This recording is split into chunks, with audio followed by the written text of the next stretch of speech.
Yeah. It's crazy how you can not know somebody, but when they pass away, it affects you. Or affect the way you look at things. Wayne, let's get it. Damn, I miss Nipsey, Mac Miller, and Kobe. Shit just ain't the same, and it's wrecking my brain. Fuck the fame, man, it's not why I came. My aim is much higher, you wouldn't understand. You busy with these hoes and chrome tires. Peasant shit, nothing I desire. Maybe before when I was immature, but I'm destined for more, the essence of a hero. But a Gemini and the other face is Kratos. Get the fuck about my way, bro. Give a fuck about how your day go. If it don't pay dough, I'm trying to feed the fam. I told them I had a plan, and I can't fall short. I gotta take off like I'm Luka Doncic, you know. 207 mil on the deal, yeah, cause shit is real out here. Government stripping rights, I fear. So I'm gripping the mic, give them a load of my freedom of speech. I know that you feeling the heat and it's all me, sheesh. I've been out here all on my own, trying to get in my zone just to put the city on now. It's mine now. I've been out here all on my own, trying to get in my zone just to put the city on now. It's mine now. Bag it and tag it as a classic. These niggas is average. They thought I couldn't miss before. Watch me skyrocket my average. I mastered my talents by watching the masses, crafting my own elements. Now look at this guy, or a supernova explosive, popping the top off of rappers with a pen dog. I John Wick y'all, cause you're nothing but a lap dog in the backyard, acting like you trap hard for the gram to get a grand. This is sad, find your identity, cause that's a fatality. Just saying, quit the capping, I know that I'm snapping. They snapping pics, I just live in the moment. Better yet, on my Jill Scott, living life like it's golden. What I got is potent, putting rappers on notice. I'm just saying, quit the capping, I know that I'm snapping. They snapping pics, I just live in the moment. Better yet, on my Jill Scott, living life like it's golden. What's up? I've been out here all on my own, trying to get in my zone just to put the city on now. It's mine now. I've been out here all on my own, trying to get in my zone just to put the city on now.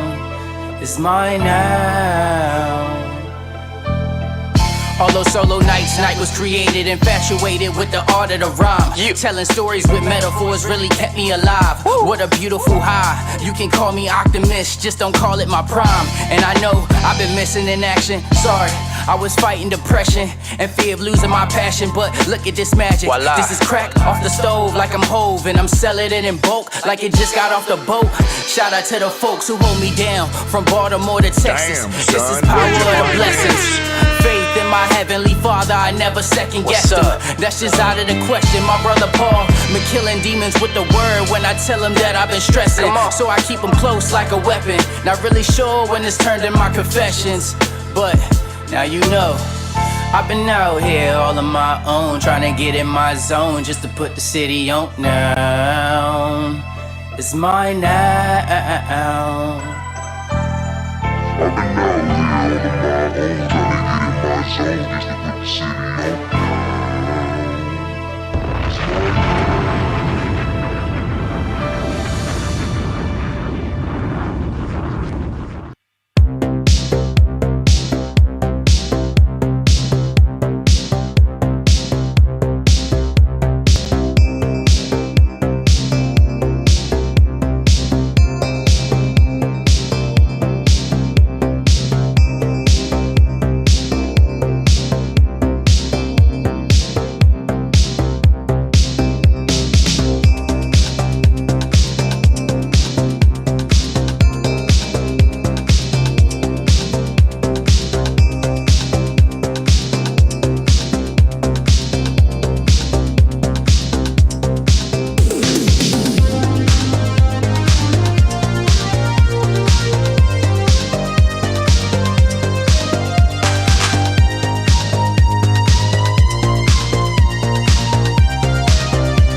What's up, everybody? It is a what is this? A Tuesday night?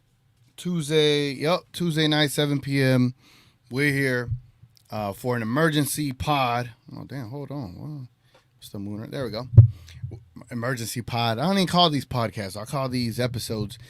Anyway, it's your boy TGK here on TGK TV. This is an emergency episode of Midnight Madness, episode 18. Usually, this is only on YouTube, but today, because of the scenario we're in the oh no, let me switch this to members. Only members can send messages. Yeah, let's do that. Only members can send messages, you know, or only subscribers. Should it be only subscribers, or let's do subscribers, since this is also on Twitter. We'll do only subscribers. So if you weren't subscribed, you might not have made that cut. It's a YouTube thing, so bear with me. Anyway, so I just felt the need to go live because there's so much going on, and you know, the season is down to the last 5 potential games. Right, we're down to 5 games, man. The season's almost over. The amount of pregame shows are down to like this much, you know. So while we're trying to win the ultimate prize, the amount of Mavs content that I would be able to generate on the regular is dwindling. Time is dwindling, and we need to maximize. I feel like I just need to maximize my time on here with everybody, man, because it is NBA Finals. Every day is like a brand new day with all this new information, and you know, I was like, there's always 2 days in between. I got so much time in between pregame shows, but I'm like, no. Let's talk about everything that's been going on today. Let's talk about what the Mavericks could do to come back into the series.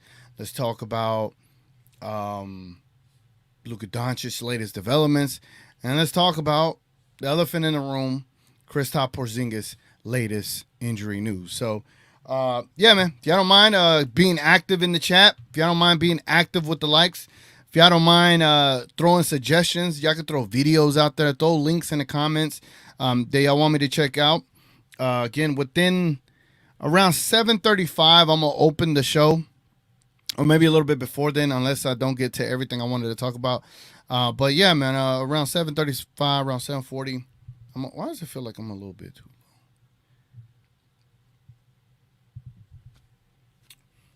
Do I need to make this lighter, brighter? Or was I in the sun too much? Like, I do look tanned. I ain't gonna lie. I do look tanned. A little bit. Yeah, I've been hooping in the sun, man. But anyway, with all that out the way, let's go ahead and let's start this Midnight Madness episode talking some Dallas Mavericks basketball. Just like we like to talk about it, right? Let's go.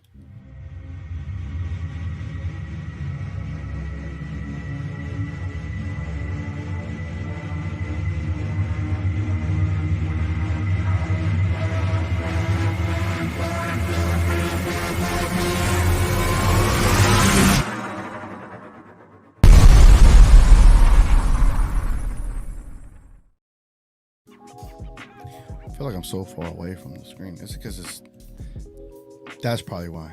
There we go. Hello, Sylvester. He's just out of the screen. I can't see him. Never mind. He doesn't want to come over here. All right, man. Let's see the comments real quick. Let's see what the hell y'all talking about. Y'all look very, very active up in here. Oh, but we got members on here as well. Salute to Cole, man. Salute to Cole. Appreciate you, man. Became a member of the channel. Again, it's just 99 cents to be a member of the channel. These episodes are a part of the membership. But again, today was an emergency one, so I figure we make an emergency one tonight where I'll allow it to be everywhere. But normally these episodes are on Friday or Saturday night. I figured today was apropos to go ahead and do the one. But appreciate you being a member. Appreciate it very much. Now you can utilize all the emojis that I have down below. We also got Daniel, been a member for a month. Hey, salute. Appreciate you, my guy. Let's go ahead. Let's see what we got over here. All right. All right. Mailbox in the building. Also a member. Appreciate you. Says, I know Kyrie will bounce back. Yeah. I think the way I'm going to format the show is talk about, the obvious, right? We need to bounce back and how we can bounce back. Talk about some strategical approaches. I actually want to dig into the 2-game sample size. I want to look at the analytics and see what the analytics are telling us. So stay tuned for that. So I'm going to go over that. Again, the bounce back narratives, analytics, Luka's injury, KP's injury, and then I'll open up the show. How's that sound? Yeah, man. I'm excited. Daniel says Mavs and 7. Let's do this. Mavs and 7, bro. Black Noir says Mavs and 7 as well. Here comes the money. Also a member. Money talk. Here comes the money. You know what the cool thing about it is? Now watching that Corgi video, I don't know if y'all seen the Corgi, the little dog, right? The little dog that predicts matchups, and the dog had the Mavs in 7. Now, am I gonna sit here and be like, "Oh, the dog don't know what he's talking about"? Early on, I was heavily against the dog. Now I'm down with the dog, and I just hope that that the dog per se is right in the game 7, or at least game 6, game 7 or game 6. I'll take either or. But I'm predicting, like, imagine we go to game 7, they go to overtime in game 7, and Kyrie hits the dagger 3 in the overtime to end it and win the champ. Bro, can you imagine? Man? That'd be crazy. Hey, C. Jenkins in the building. What's up? Our lobs should be back in play with KP out. It should. We'll get into that in a bit, though. Daniel in the building. It does change a little bit with KP potentially out, but can the Mavericks take advantage of this opportunity? That is a great way to look at it. Can we? Will we? Must we? It's a lot of questions, man. A lot of questions. We got tomorrow to find out. I think tomorrow's game is so pivotal in what we need to accomplish that I don't know. I feel like we will. Johnny B in the building. What's up, Johnny B? Hold on, man. Hold on. We done with the 90s and Jordan with no left hand, he big trash. Garbage. He says KP being out makes this an even playing field. Yeah, there's some stats running around whenever KP was on the court. Hear this out, guys.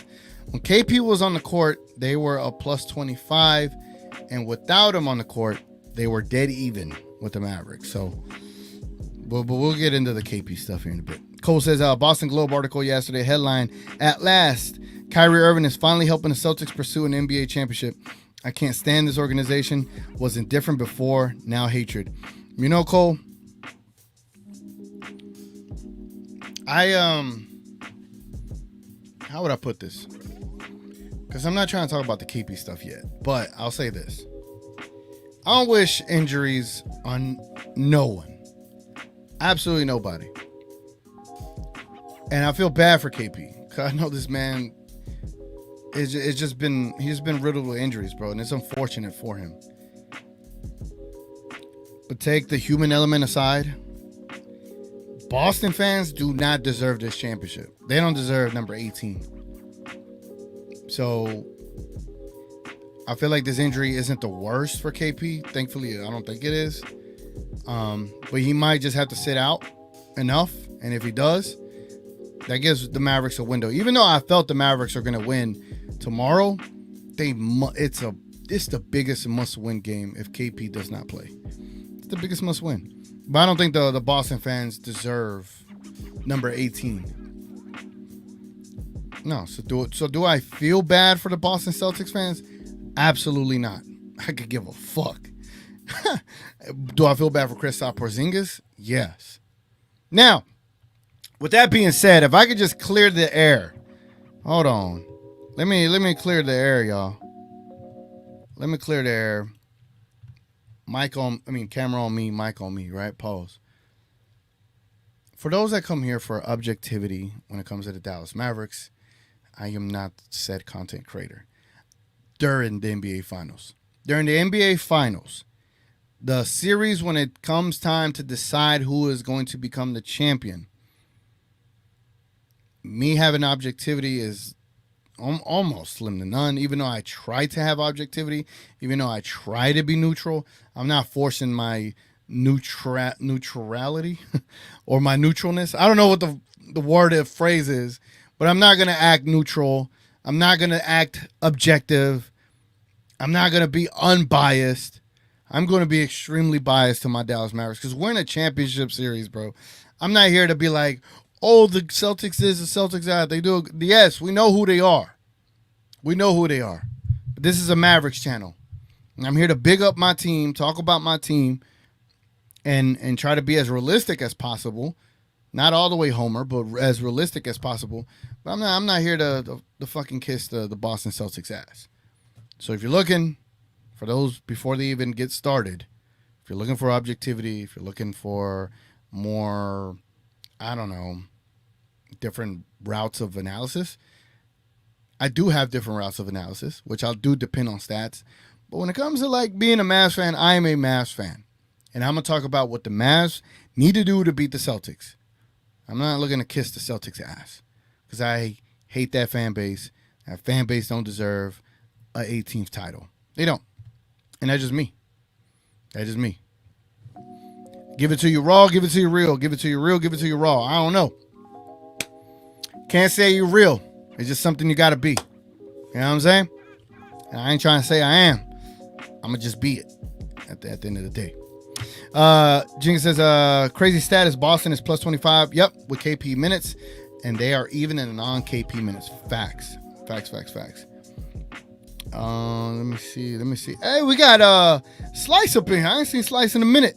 Said, I hope so. I thought I saw you say yesterday it's impossible and they will get swept. Me? I said they will get swept. I wasn't even live yesterday, Slice. I wasn't live. Hey, Sticks in the building. The true, what? A true mensch? A true mensch. I'm dead. Oh, that's on Daniel. Okay. Yeah. Okay, I got you. Not me, Slice. Sticks. Oh, Sticks in the building. He is in the building. What's up? Hold on. I got you, Sticks. I just asked you a question. And I'm giving you a fucking answer. My dog is laid out on the bed with his back on the, like, just laid out. You having fun, huh? All right. Gotcha. Damn, TGK going hard with the subs only comment. Yeah, it would have been members, but I did subs only, you know. Either you survived or you didn't. Just sub to the channel and you could comment. Jeans and role players play better at home. I hope so.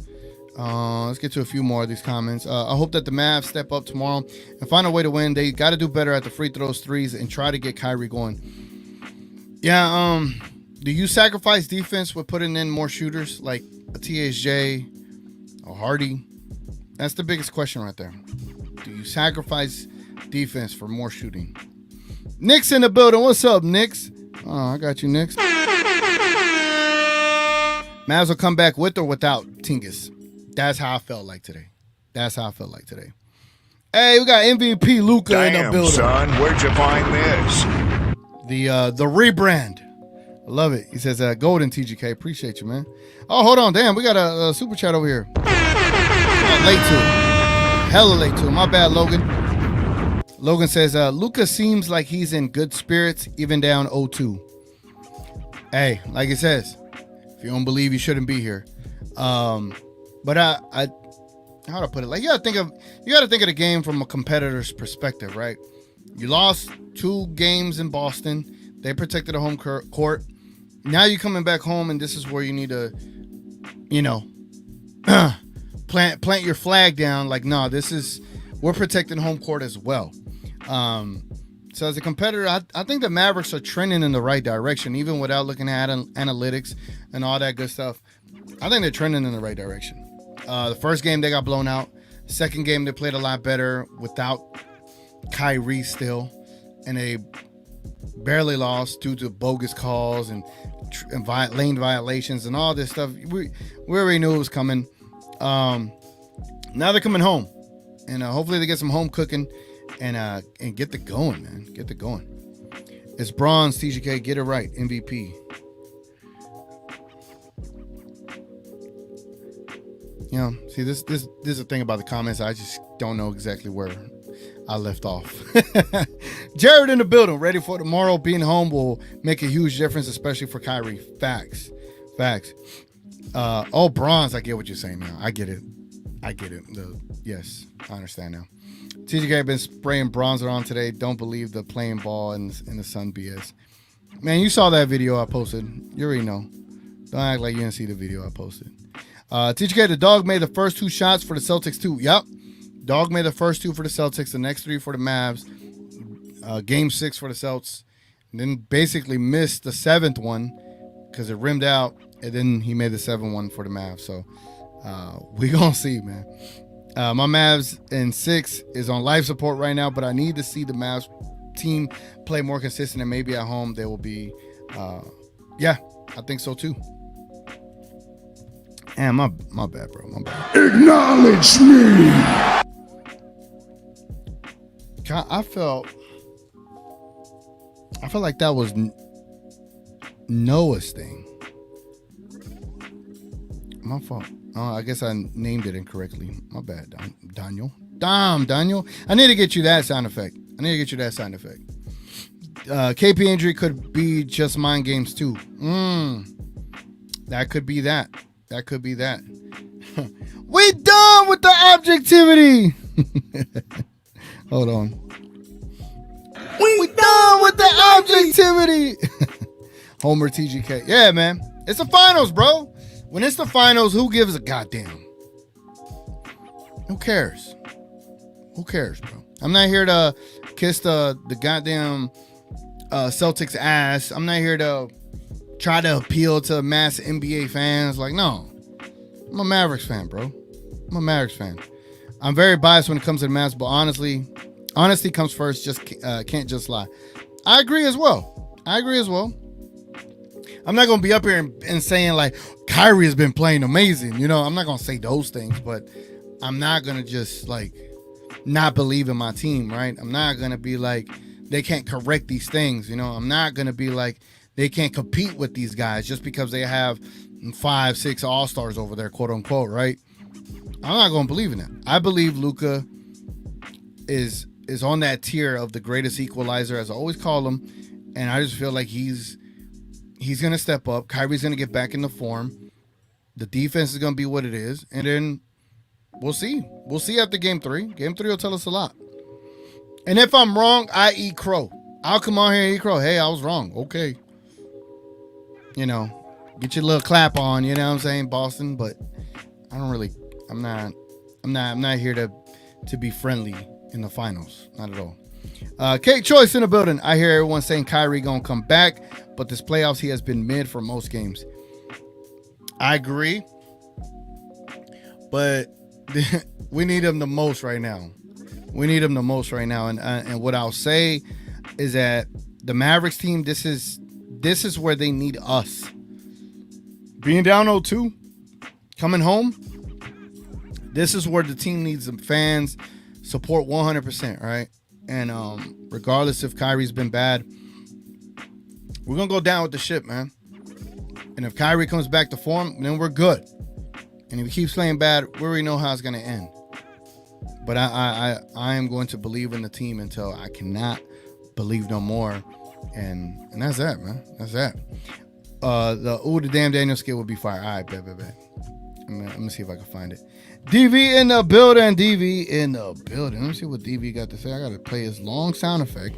That takes forever to get going. It's a bit of a sticky one still. I'm going to fix that over the offseason. He says, we ratting off 3 straight. Bet. Pasquale in the building too. He says, Mavs winning in the AAC with KP or no KP. The squad is resilient. They don't look shook at all. Agreed. Very much agreed. Jay Will says, for sure, got to believe. If we don't, who will? Exactly. See, you get what I'm saying? Daniel says, 123-101 Mavs win game 3. I'm sticking with that, and I believe that the crowd will be electric tomorrow, and hopefully Celtics fans don't fill out the entire arena. Nah, they won't. This ain't no New York transplant team, so we'll be fine. All right. Let me change this and go. Yeah, we're gonna have to find an update. Yes, we are. Yes, we are. All right, man. Let me see what I wanted to talk about. I wanted to talk about analytics, right? I wanted to go off of the 2-game sample size that there is. Let's go back to this. Advanced analytics. Bang. And then let's go ahead. What's a better view? Is this one better? No. How about this one? Oh no. That is not better. I will go with this. Okay. Let me know if y'all can see it. If not, I'll do this. Maybe I could fix it. No. How about this? Yeah, I don't like that one. So maybe I could move me over here, and then we can make this one larger on the screen, right? Yeah. And then we'll put me up top over here. Bang. Yeah. Update layout. Okay. Let me see how it looks. Okay. This works. This works. Look at that. Look at that. Look at that. Okay. All right. Sample size, y'all. Sample size. Playoffs. 5-player lineups. Get this out of the way. Let's go to the NBA Finals. Let's get stats. So this is going to give us stats of both the squads. But I want to start out with the Boston Celtics. And I want to see what has been working for them. All right. All right. Y'all can clearly see. Cool.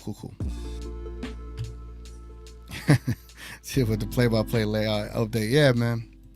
You already know how this stuff goes. Thankfully, I'm not on OBS. If not, I'll be struggling on OBS. I see we got 31 people viewing, man. If y'all don't mind hitting that like button, it goes a long way for the show. I believe there's other shows going on tonight. Again, this is definitely a different type of show here tonight. So if y'all mind hitting a like, man, just to get it out to other potential Mavs fans looking for some Mavs content to consume, and everyone watching on Twitter, if y'all mind liking the stream and retweeting the stream, that'll go a long way too, y'all. That'll go a long way too. And eventually, hopefully those on Twitter convert to YouTube as well.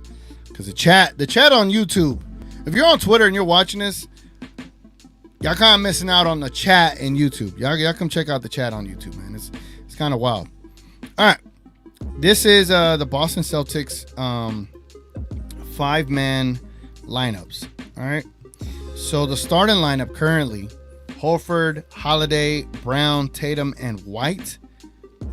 Surprisingly, y'all, 2 games, 31 minutes, an offensive rating of 93.8 and a defensive rating of 104.8 with a net rating of minus 10.9.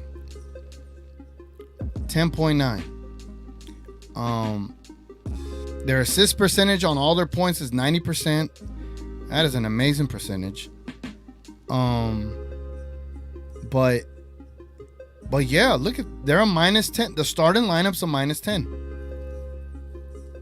Huh. Who would have figured, huh?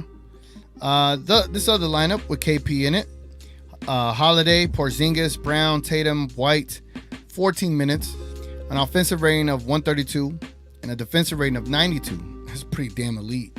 A net rating of plus 39.1. That you immediately see the KP impact that he has had on this team. Now, if I may say, Kristaps Porzingis has been playing out of his fucking mind. This is not the same Kristaps Porzingis that got shut down by Rajon Rondo in the playoffs. This is not the same Kristaps Porzingis that stayed in a corner and did jack shit against the Clippers.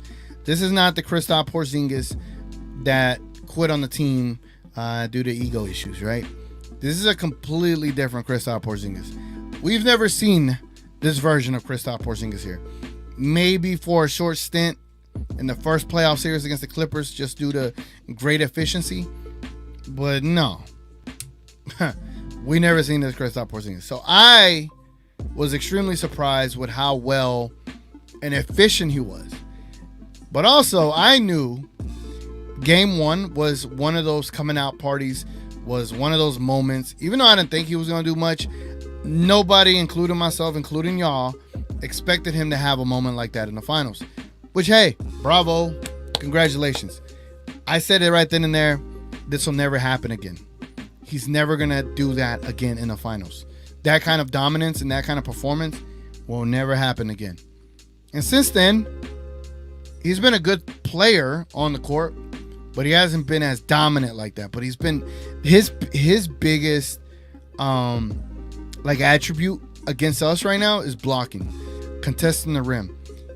I am very, very, very, very, very surprised and shocked, and I'll eat crow because I was wrong. I didn't think he was going to have that kind of impact.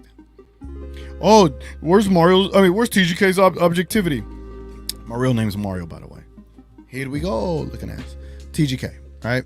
Oh, where's TGK's objectivity? Well, it's here. It's here, right? I could be real, you know what I'm saying? I'm realistic. And I can give props where props are due. Kristaps Porzingis has been probably the second to third most important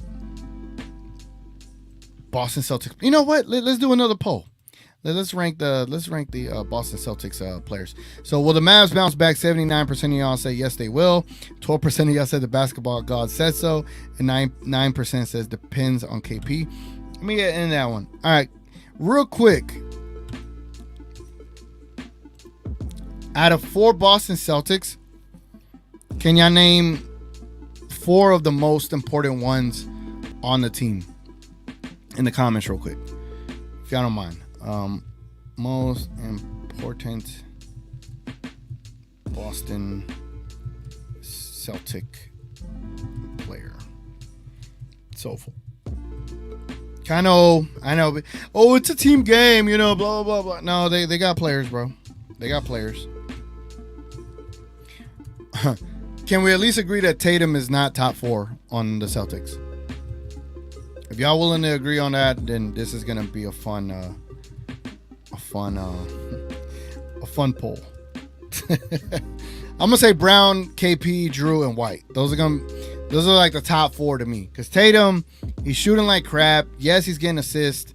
Let me see this in the comments. What the comments are saying. White, Holiday, Brown, KP. Holiday, Brown, KP, Horford. Oh, I don't know about Horford. I think my man's gonna get cooked. White, Drew, Jalen, Jason. Then I don't know. Should I put Tatum in this poll? Pause. I'm just go with my gut. Tatum is why they're taking the lob threat away. Jay will. KP had one good quarter announcement. Okay. Because I guess I'll remove White for Tatum. Even though White, quote unquote, had that beautiful block on PJ Washington, right? Quote unquote. And they hyped that up so much. Without either KP or Horford, their team barely makes playoffs. Okay. I'll keep Tatum in this poll. Y'all go ahead and sound off on that poll below. All right. Let me know which is the most important Boston Celtics player. I just want to see where y'all rank these dudes at and who y'all think is who. All right. Back to the advanced analytics. Again, this lineup with KP, Holiday, Brown, Tatum, and White, plus 39, bro. That's insane. In 14 minutes. Obviously, they average it out over a 100 possession game or 100 minutes. I think it's about possessions. So they're trending in a really, really good direction with that lineup. This next lineup, Holiday, Porzingis, Brown, Tatum, and Hauser. They're plus 11. 111 offensive rating, 100 defensive rating. Plus 11, not bad. This next lineup, Horford, Holiday, Tatum, White, and Pritchard, 6 minutes, no advantage. It's 100 down the line. This next one with Horford, Porzingis, Brown, Tatum, White down the middle. But this lineup right here, damn, this one did pretty bad in the 4 minutes. Porzingis, Brown, Tatum, White, and Pritchard minus 108. That's kind of crazy. All right, but the most things that you're going to get out of this is these top 3 lineups, because these are the closest ones to 10 minutes or more. 2 of them with KP were plus. The one without KP was a minus. Now let's take a look at the Dallas Mavericks. And let's see what lineups are working for them. Let's see. All right, so the starting lineup for the Dallas Mavericks: Kyrie Irving, Derrick Jones Jr., PJ Washington, Luka Doncic, and Daniel Gafford. 2 games, 22 minutes, an offensive rating of 109 and a defensive rating of 104 with a plus net rating of 4.4. Pretty damn good.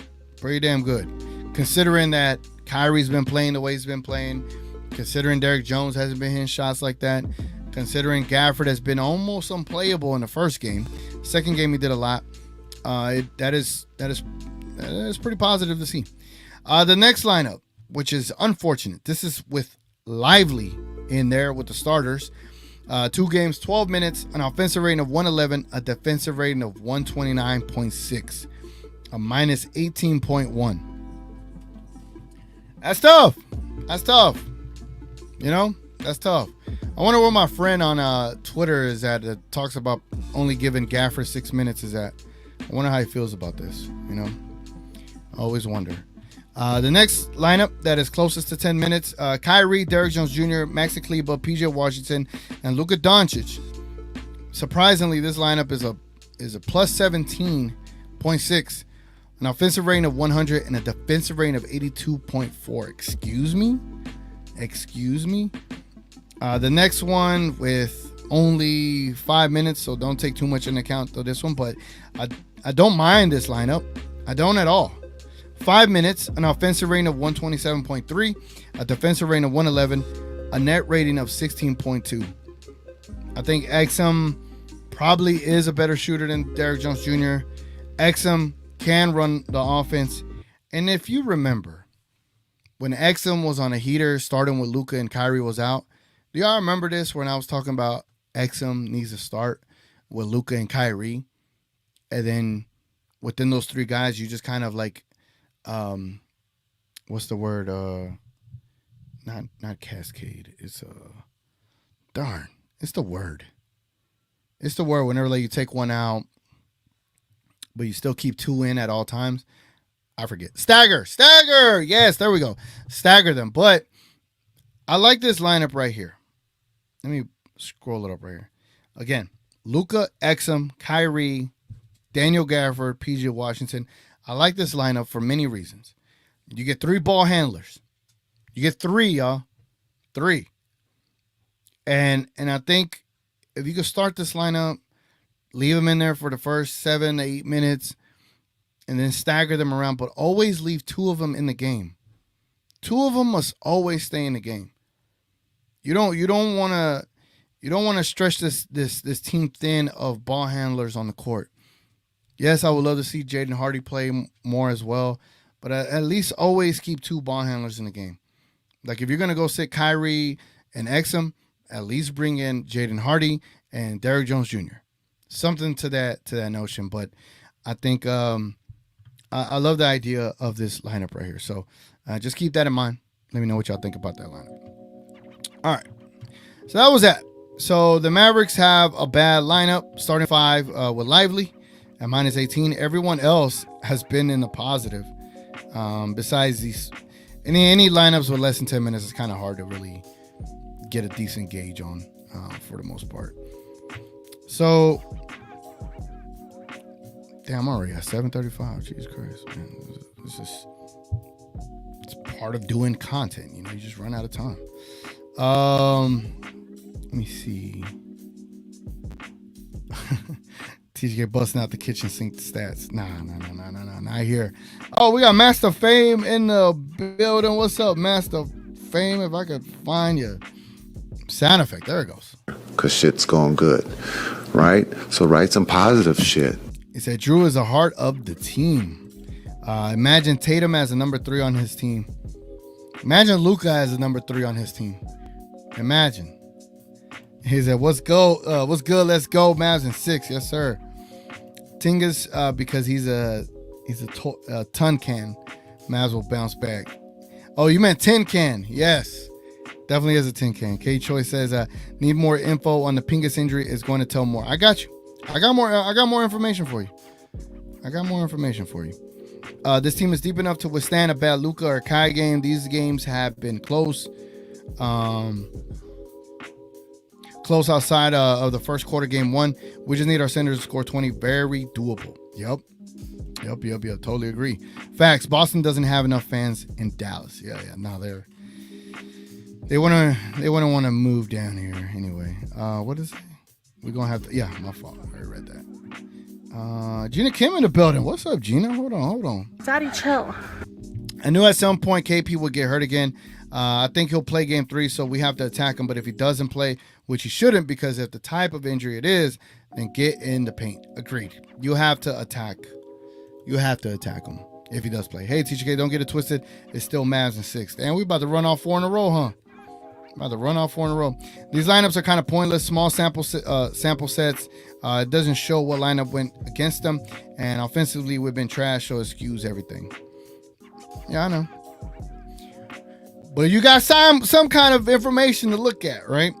Gina Kim says it's between Brown and Drew, but it's not for sure Tatum right now. Can't believe he tried to say he looked to play make and play team ball, yet he took the most shots and missed more than Luka. Yep. It's funny. I find it funny. Oh, Tone Swan in the building. What's up, Tone? The dog missing the 7th one means overtime in game 7. And that's why I say Kyrie hitting an overtime 3-pointer dagger shot against the Boston Celtics would feed generations, man. It would feed generations. Let's see. Let me go back to this screen right quick. Let's see if I can find a cool stat right quick. And Sticks, while I'm looking at this, can you tell the people in the chat to like the video and why it matters and why it goes a long way to helping the channel grow as I look for more stats for us to go over. You know what I'm saying? Play type, dragon, defensive dashboard. There we go. Let's go per game. Let's go last 2 games. Playoffs. Let's go playoff round. Let's go finals. Get stats. Cool. All right. Let's go by defensive field goal percentage. Okay. So this is the defensive dashboard for those that may or may not know. What this tracks is how well these players defended a shot attempt. Now, sometimes when you attempt a shot, it doesn't mean that you're going to miss it just because of someone putting a hand up. But it could tell a lot by how many you do contest and how well you have contested in those shots, making these guys uncomfortable to either miss or make their shots. So we're going to go over this. I say, should we start with Boston players or should we just go by the lowest percentages? So Peyton Pritchard has defended against or defended 7 field goals attempts per game. And or is this 7 total? Yeah, field goals defended. Let me see. Does it go by game? Last two games? I'm gonna assume it's been 7. Yeah. So he's defended a total of 7 shots. 1.5. No, never mind. He's defended 14, and they've made 2 on him, and those or 3 on him, and those 14. Yeah. Okay. So it's accounted for both, and it's going off of averages. Peyton Pritchard, man, playing some defense. They're only shooting 21.4% on him in the shots that he does defend. Al Horford, they're shooting 28% on him, and it does feel like that. It does. We got to do better against Horford. Dante Exum, they're only shooting 30% against him. Derek Lively, they're only shooting 30% against him. Kristaps Porzingis, they're shooting 40% against him, which is pretty good. That's really good, actually. That's how you know you felt his impact on the court. Sam Hauser, they're shooting 40% against him. PJ Washington, 40% against him. Luka Doncic defending 20 shots. Definitely feels like Luka Doncic is defending 20 shots a game. And they're only making 42% on him. Josh Green, they're making 42% on him. Drew Holiday, they're making 50% of shots on Drew Holiday. It's kind of a crazy stat, huh? Maxi Kleber, he is getting cooked. Man, it's giving up 50%. Tim Hardaway, in the short time he was out there, giving up 50%. Derek White, giving up 52%, almost 53%. Kyrie, my man's getting cooked out here too, 55%. Daniel Gafford getting cooked, almost 58%. Derrick Jones getting, see, we might have to look at starting Exum. We might. We're playing Exum a lot more. We might, y'all. Jason Tatum, they're averaging 60% against Jason Tatum.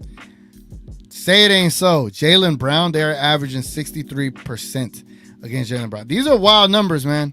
I'm not coming up with these. This is NBA. This is NBA. So it's not me. Let me see if I can find something. Let's go with 6 feet near the basket. Let's try that.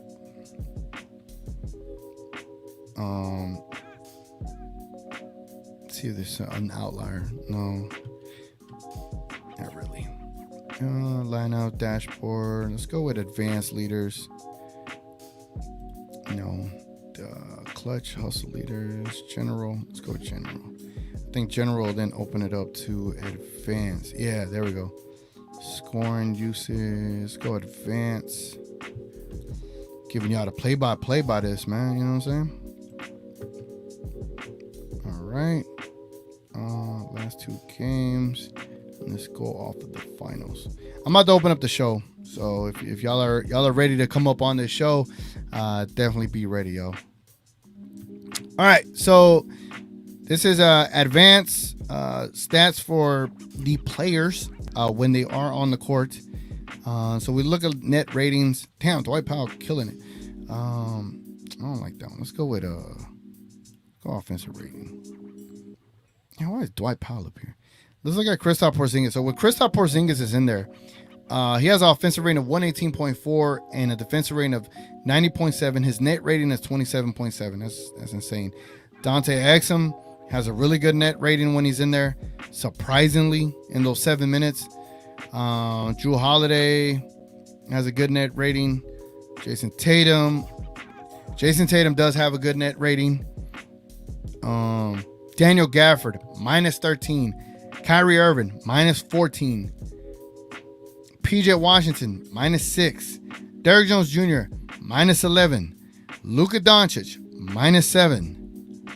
Josh Green, minus 20. Maxi Kleber, minus 18. Derek Lively, minus 37. Dante Exum is our only player, besides Dwight Powell, which doesn't matter. But Dante Exum is the only player that is in a positive for the Dallas Mavericks when they're on the court versus their defensive rating. So that's that. That's that for whatever that means to y'all. Damn, why am I in the corner? Let me get back into the comments as I pull up some other stuff over here. I'm gonna pull up this video that I want to show y'all. Let me see. JJ Redick talked about Mavs bright spots. Say it ain't so.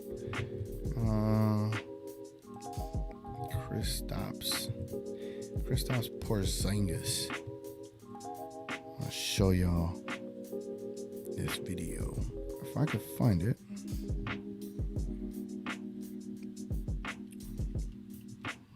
Okay, wasn't readily available. Now it is. Come on, internet. There we go. Internet. There it goes. All right, man. So I don't know if y'all heard, but Luka Doncic is taking shots for his chest contusion that he has. But he revealed that he's feeling fine. Obviously, he don't want to get into details, but I think he's like the least of the concerns as far as injuries are concerned. But I want to show you this. This is what pertains to Mr. Kristaps Porzingis. Kristaps Porzingis is at jeopardy of missing more playoff time after suffering.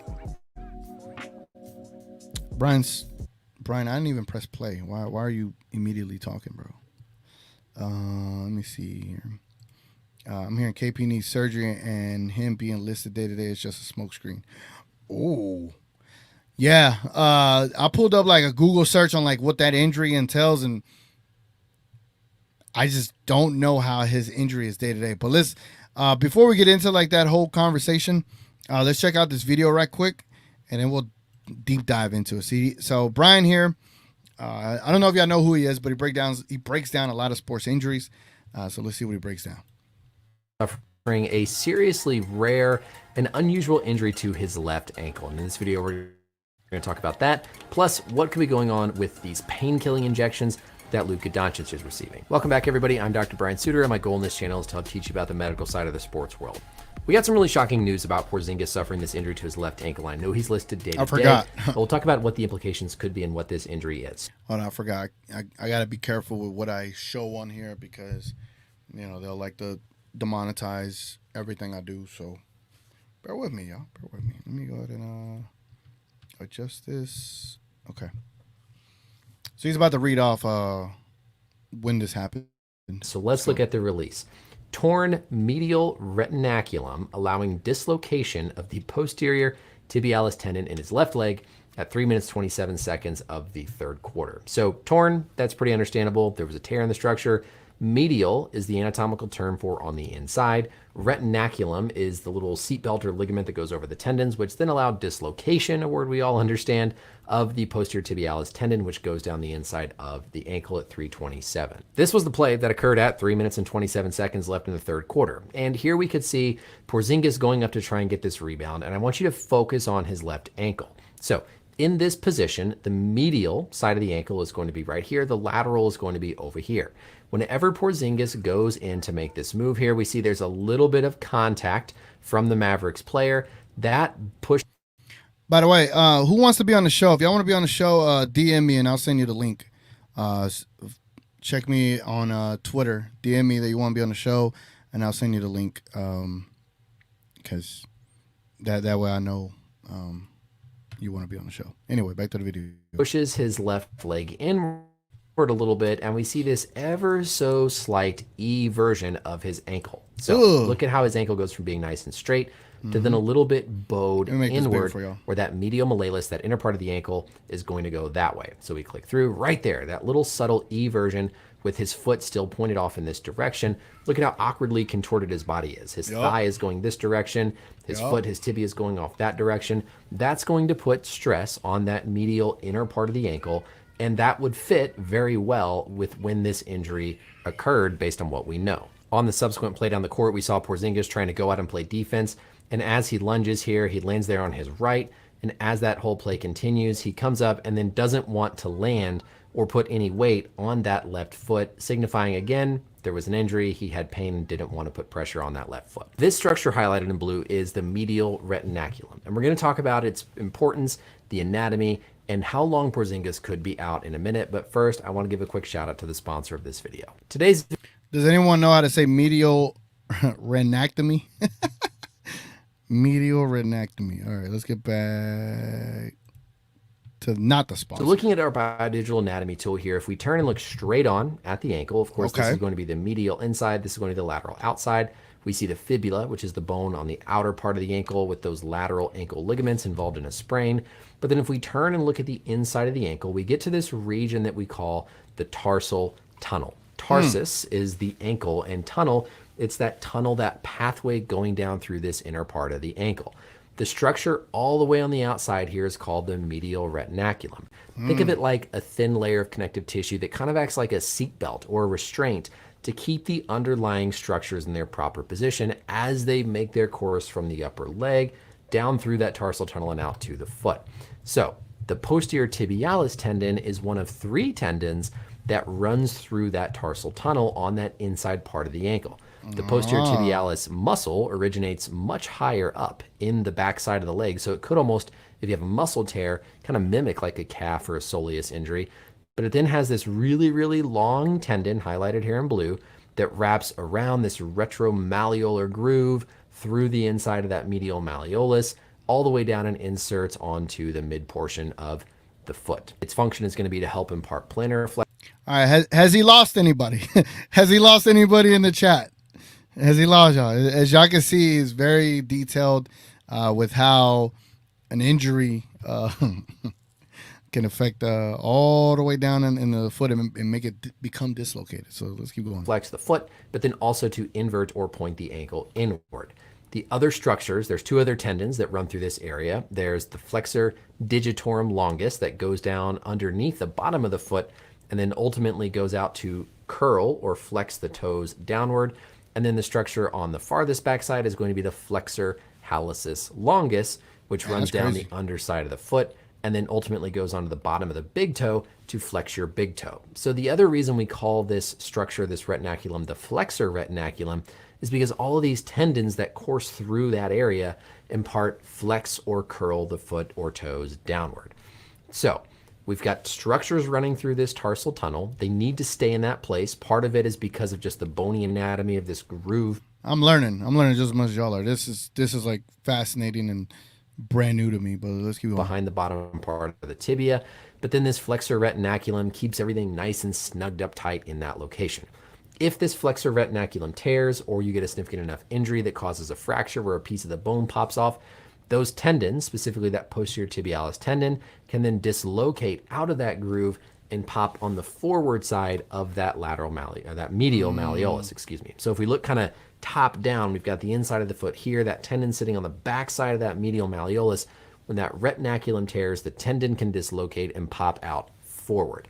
Now, it's important to understand this doesn't mean that there's a tendon rupture. So the tendon can still fire, the muscle can fire, you still have somewhat decent control of the foot potentially, but that tendon is not in the proper location, and so it can cause a lot of pain. You can have a lot of inflammation and dysfunction of those tendons because that retinaculum's not holding it nice and tight.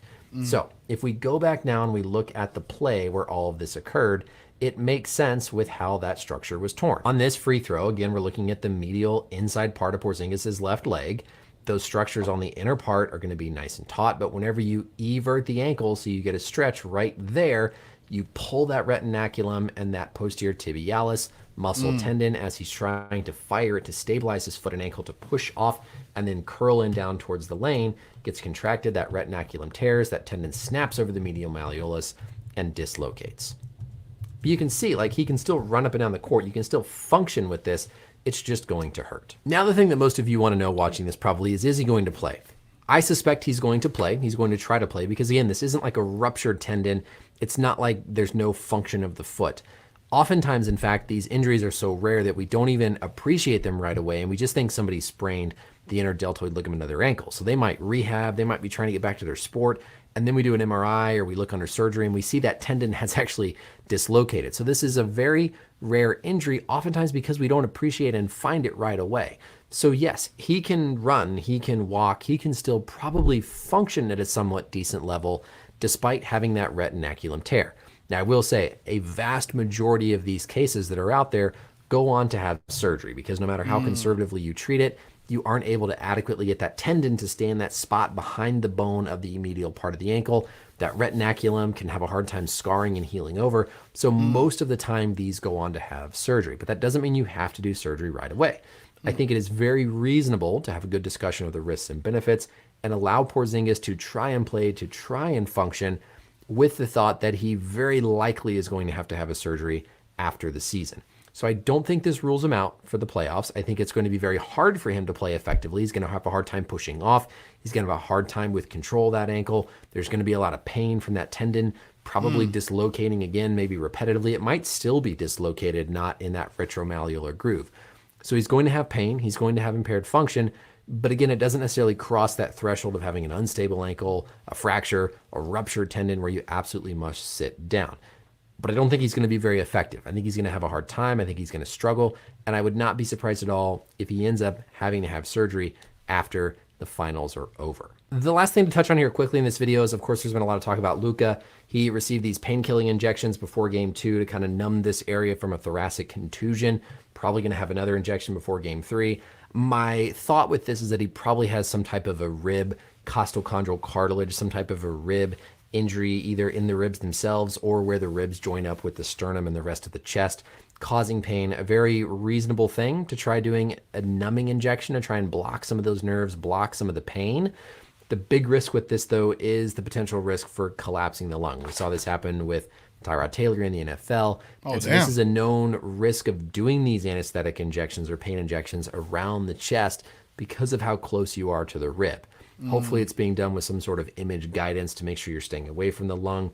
But my assumption is that Luka, unless he takes a big hit, unless he takes a big charge or an impact that makes it worse, where he just can't breathe, can't play through the pain, I suspect he'll keep playing through this. Hopefully we just don't hear about any complication with a lung injury from the procedure to try and numb those nerves. So that's it for the video, everybody. Woo! That was a lot. That was a lot. Damn. Well, if you don't know, this is Midnight Madness, and when we bring guests onto the show, we open up what we call Luka Lounge.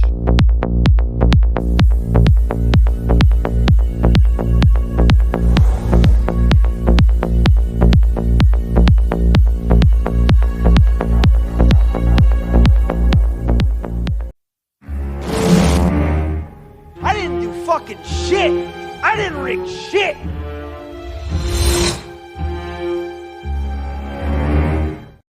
Nope, I didn't reach shit. What's up? What's up? We got Sticks in the building. We got Sticks in the building. What it do, man? You know, first we got to start with this real quick though. But there's still only 28 likes in this video right now, and that's just some slacking bullshit. And I'm gonna need you people to get it up. Look, we just got a full study of KP's tear on this stream, and we got 28 likes. This is unacceptable. Slackers. Okay, man. Yeah, KP ain't playing. You don't think so? Dude, he just said he won't be effective. Like, what's he going to do? Jump up for a block? He's going to come down on that ankle and just be like, ah! Like, dude, if he tries to play, you know what? We're going to find out if he will die on the court, since he said he'll die out there. It's kind of a weird comment, but I guess we're going to find out. So, K-Choice just tagged me on this. Let me show you. So this is a tweet.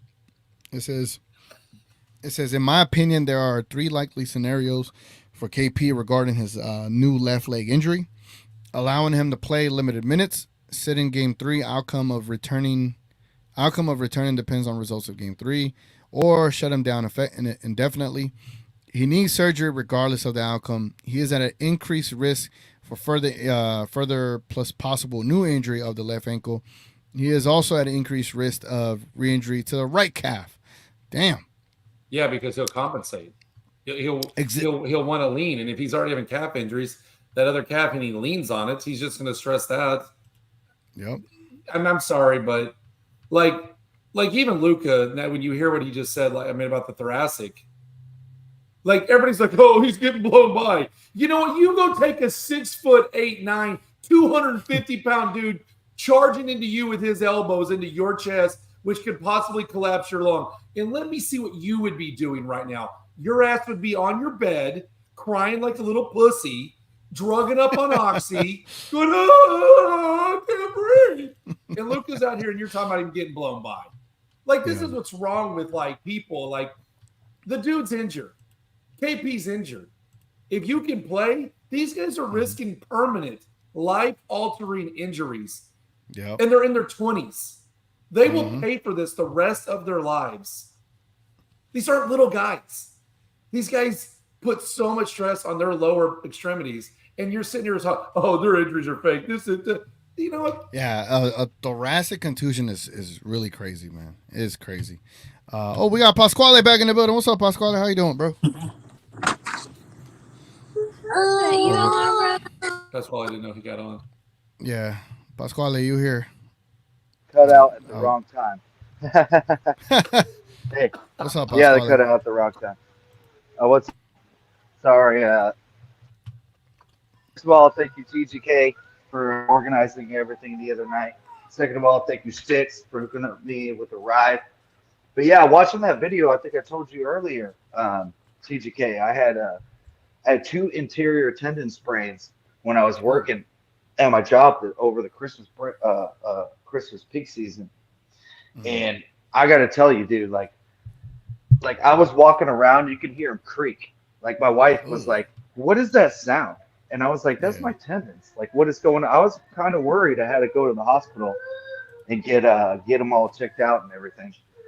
But I mean, I just took it easy and all that, and I ended up working out. But I can't imagine being a person on a posterior tendon. I mean, it was affecting my shins and my upper foot in the front, and I could barely walk. I'm telling you, like I got off of work one night, and I'm like, oh, it feels real tight. But when I got out of the car, I couldn't. I was hobbling. Yeah. And I knew something was really wrong. And like Stick said, you got to compensate for the other leg. So that's where my other one came in. And so after when one was starting to heal a little bit, the other one started flaring up. And like, dude, it's some serious pain. I don't think KP's going to play. I mean, they got a lot of medicine, and they got a lot of trainers, and they got a lot of, just medical treatment that a lot of us don't get. So I don't know for certain and how bad the injury is, but just when they said it was that one of those tendons in the leg, I already knew because I looked it all up to figure out what was going on with me. Like this he's going to be in some pain if he's trying to get on the court. Yeah, I can only imagine, man. I can only imagine. Let's look up some more. I appreciate the insight, by the way, Pasquale. Let's look at some more doctor insight here, and let's see what he says about the injury. At this point, we fully expect Kristaps Porzingis to miss the rest of the NBA Finals, even though he's listed as day-to-day. Day-to-day may mean he can post up and shoot a 3, but don't see him being a defensive force or rim protector or being able to move around effectively with this posterior tibialis tendon dislocation. Remember, it's a torn medial retinaculum, which is a sheath that holds the tendon behind the medial or inside of the ankle. That tendon is flipped over the top and will require surgery to fix it. At this point, we fully expect Kristaps Porzingis to miss. So initially, when the report came, I was under the impression that he tore something in his like his knee, like his patellar tendon area. So from what I've seen, it's that little sheet that is over that over the ankle, right, or holding the ankle and whatever together. So that's what's torn, is that sheet that's holding it together, which is kind of crazy. So I don't know why you would even allow him to play in it, but this is where my objectivity goes out the window. That is such a Boston Celtic thing to do, to force players to play with injuries. They forced IT and ruined that man's career in hip.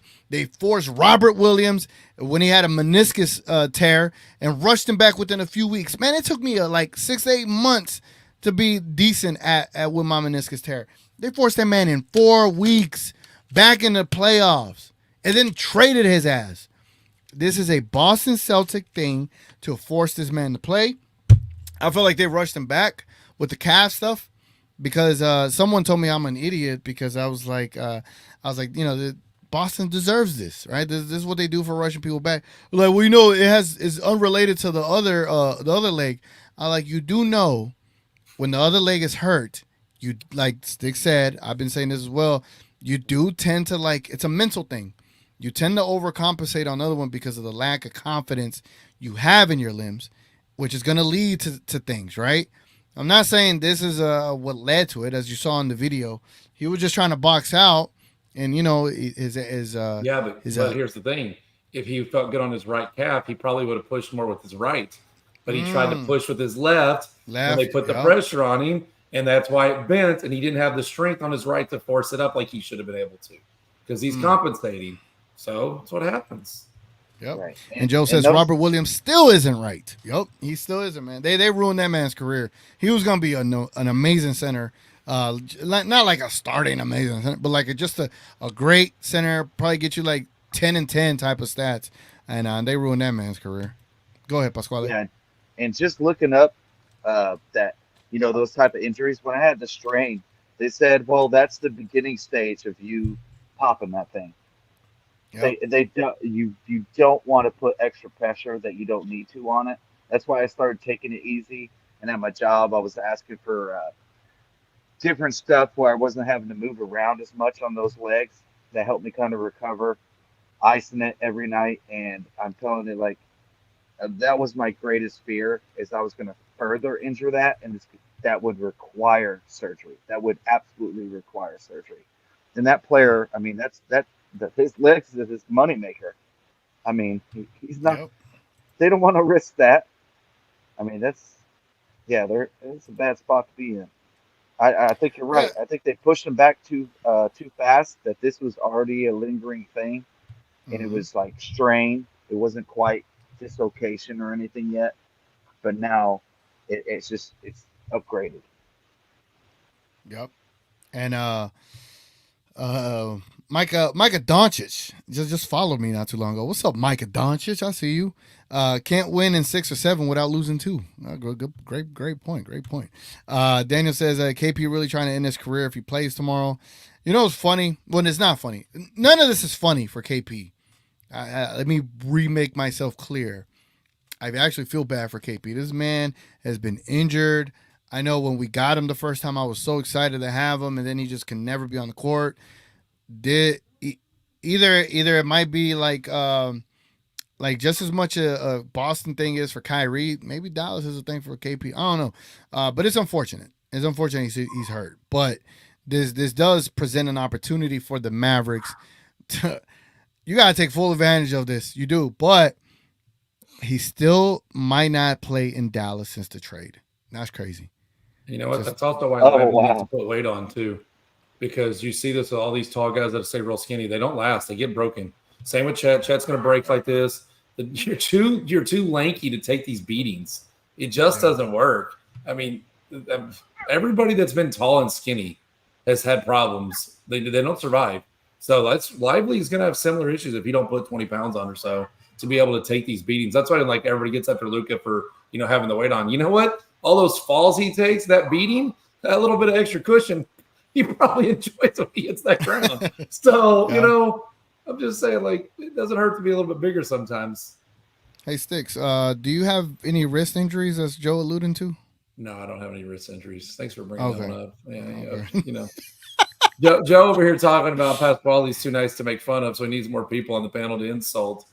So I thought I was enough for Joe to insult. He runs out on nonstop when I'm up here. So bring it on, Joe. I could take it. Joe don't got any better commentary than talking shit. That's nothing new. Nick says, Stick says, we all know what happened to KD in the 2017 finals. He was already dealing with a calf injury, but Warriors forced him to play. Did you say Sticks again on Knicks? No, I said Knicks. Okay. Man, I met y'all in person, man. All right. By we don't look anything alike. Yeah, y'all don't look anything alike. That was cool, man. Total opposite. Who's behind KP? So we know Horford's going to play some more minutes. But what are they going to do? Hauser? They say Cornette is a big body and blah blah blah. But I just think they go more small ball. I think that's what they're going to do. More Hauser. Yeah. I think they'll go more small ball, play Tatum at the 5. The man is 6'10", right? All right, play your actual position, since you're 6'10". But I do think they're probably going to play more small ball, and that's where the Mavericks are going to have to take advantage, man. When they posted up, when they posted up Gafford on Tatum, it worked, right? That one possession, but I think it's going to be interesting to see what they do, man. I think right now it's a smokescreen saying it's a day-to-day thing with KP, but would you really risk that whatever thing is called, right? The little sheet that's torn. Would you risk it? You know what I'm saying? It's not even that. You're taking a risk of tearing other parts too. Yeah, bro. Once your ankle's exposed like that and those tendons are loose and those ligaments, I mean, you're just taking a chance of doing so much more damage. And like Daniel's talking about Master Chief, and they're all talking about, whose responsibility is it? I'm sorry, but like I appreciate that Luka plays through a lot of these injuries. And honestly, as a Mavs fan, what's her name on Twitter that's always posting this from Europe, the female reporter. But anyway, she was posting about like Luka's had knee injuries since he was younger. Like, how long is Luka going to be able to play if he keeps doing this to these knees? Like, as a fan, like sometimes you have to reel it back and say, look, it's just not worth it if we want to see this team do better later. And as a player, I mean, I'm sorry, but I'm dealing with back injuries since I was 27. I'm not putting the physical stress on my body these guys are. You're talking about 7-foot tall guys having ankle injuries, severe ankle injuries after knee injuries. Man, like your life is at some point your life has to take a little bit of a front runner to winning a title or to winning anything. Like, look at Dirk. Oh yeah. I mean, look at Deion Sanders. What's it done to his feet? Oh, dude's feet are completely destroyed, and it's like sometimes it's just not worth it. Like, and what kind of contract? Leonardo met on Twitter. And what kind of contract is KP on right now? I don't know his contract exactly, but how much do you want to risk this injury lingering through the next season? Since he's been so intricate to this new Celtics team. I mean, how much do you want to risk that? And that's the thing. It's like I just don't know, man. And I'm not. How would I put it? I'm trying to think of myself as a Celtics fan, which is horrible to think of. But it's like, all right, would I want you to play through this? Like Luka, fortunately, has, I guess, injuries that he could play through. They're not necessarily ligament issues like contusions and sprain. Well, sprain could be, right? But I think Luka finds a way to be able to maintain his style of play to where it doesn't further injure him, right? He's such a low to the ground player. He's not jumping out of the gym. He doesn't require all the stuff that you would think a normal NBA player would require. So I think he's okay in that sense. But with KP, he needs that, He needs that to be even more effective in this series. So as a Boston Celtics fan, if they want him to play through that, that's kind of messed up. But as a Mavericks fan, obviously it benefits us if he doesn't play. But I just don't know. At this point, it probably benefits us if he does play. That's true too. Yeah. That's true too. If he's playing through that kind of injury, he's not going to be able to do those blocks. He's not going to be able to get lift on his shots. But then I'd feel bad like going after him and then injuring him, and then they're going to be like, "Oh, well, the Mavericks injured him by attacking him." You get for being out there. So I mean, by the way, Porzingis is on a 2-year, $60 million contract. So you think Boston front office don't want him out there? Right. They're trying to get their money's worth out of that. Yeah. Facts. And what do we got? THJ on a $35 million year right now. Yeah. Well, we got THJ one more year left, I believe, on 16 mil. 16 mil. Okay. Sorry. Oh, is this 35? But we can't say that much. All right. It was Met, by the way. I don't know if it's Met or Mete or. Yeah, how you say it. Yeah. Joe says, I bet Luka squats 3 times more than KP or Lally for that matter. Damn, Sticks. I could deadlift 400 pounds. I could deadlift that, And I think KP went down in round 1. I think they're like 11-2. Or without him? God, they may be 12-1 without him, to be honest. Yeah. I think they lost that first game against Miami. Yeah. And if that's the game he went down in, I can't remember exactly. I mean, yeah.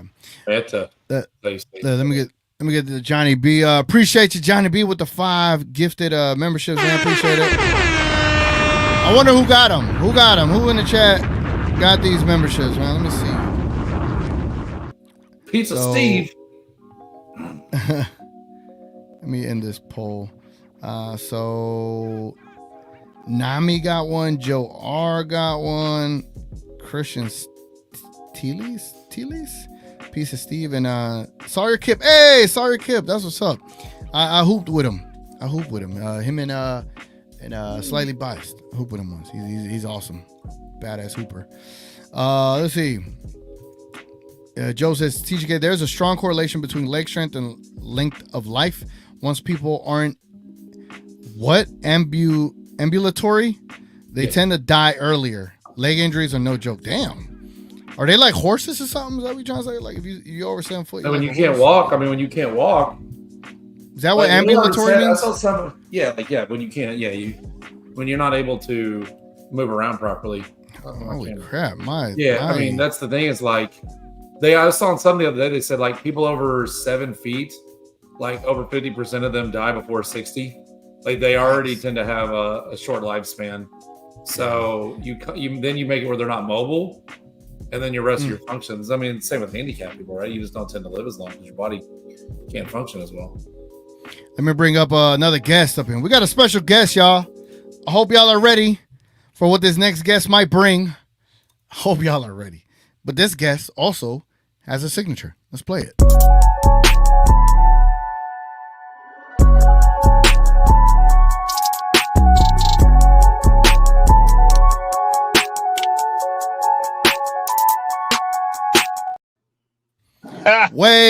way out there.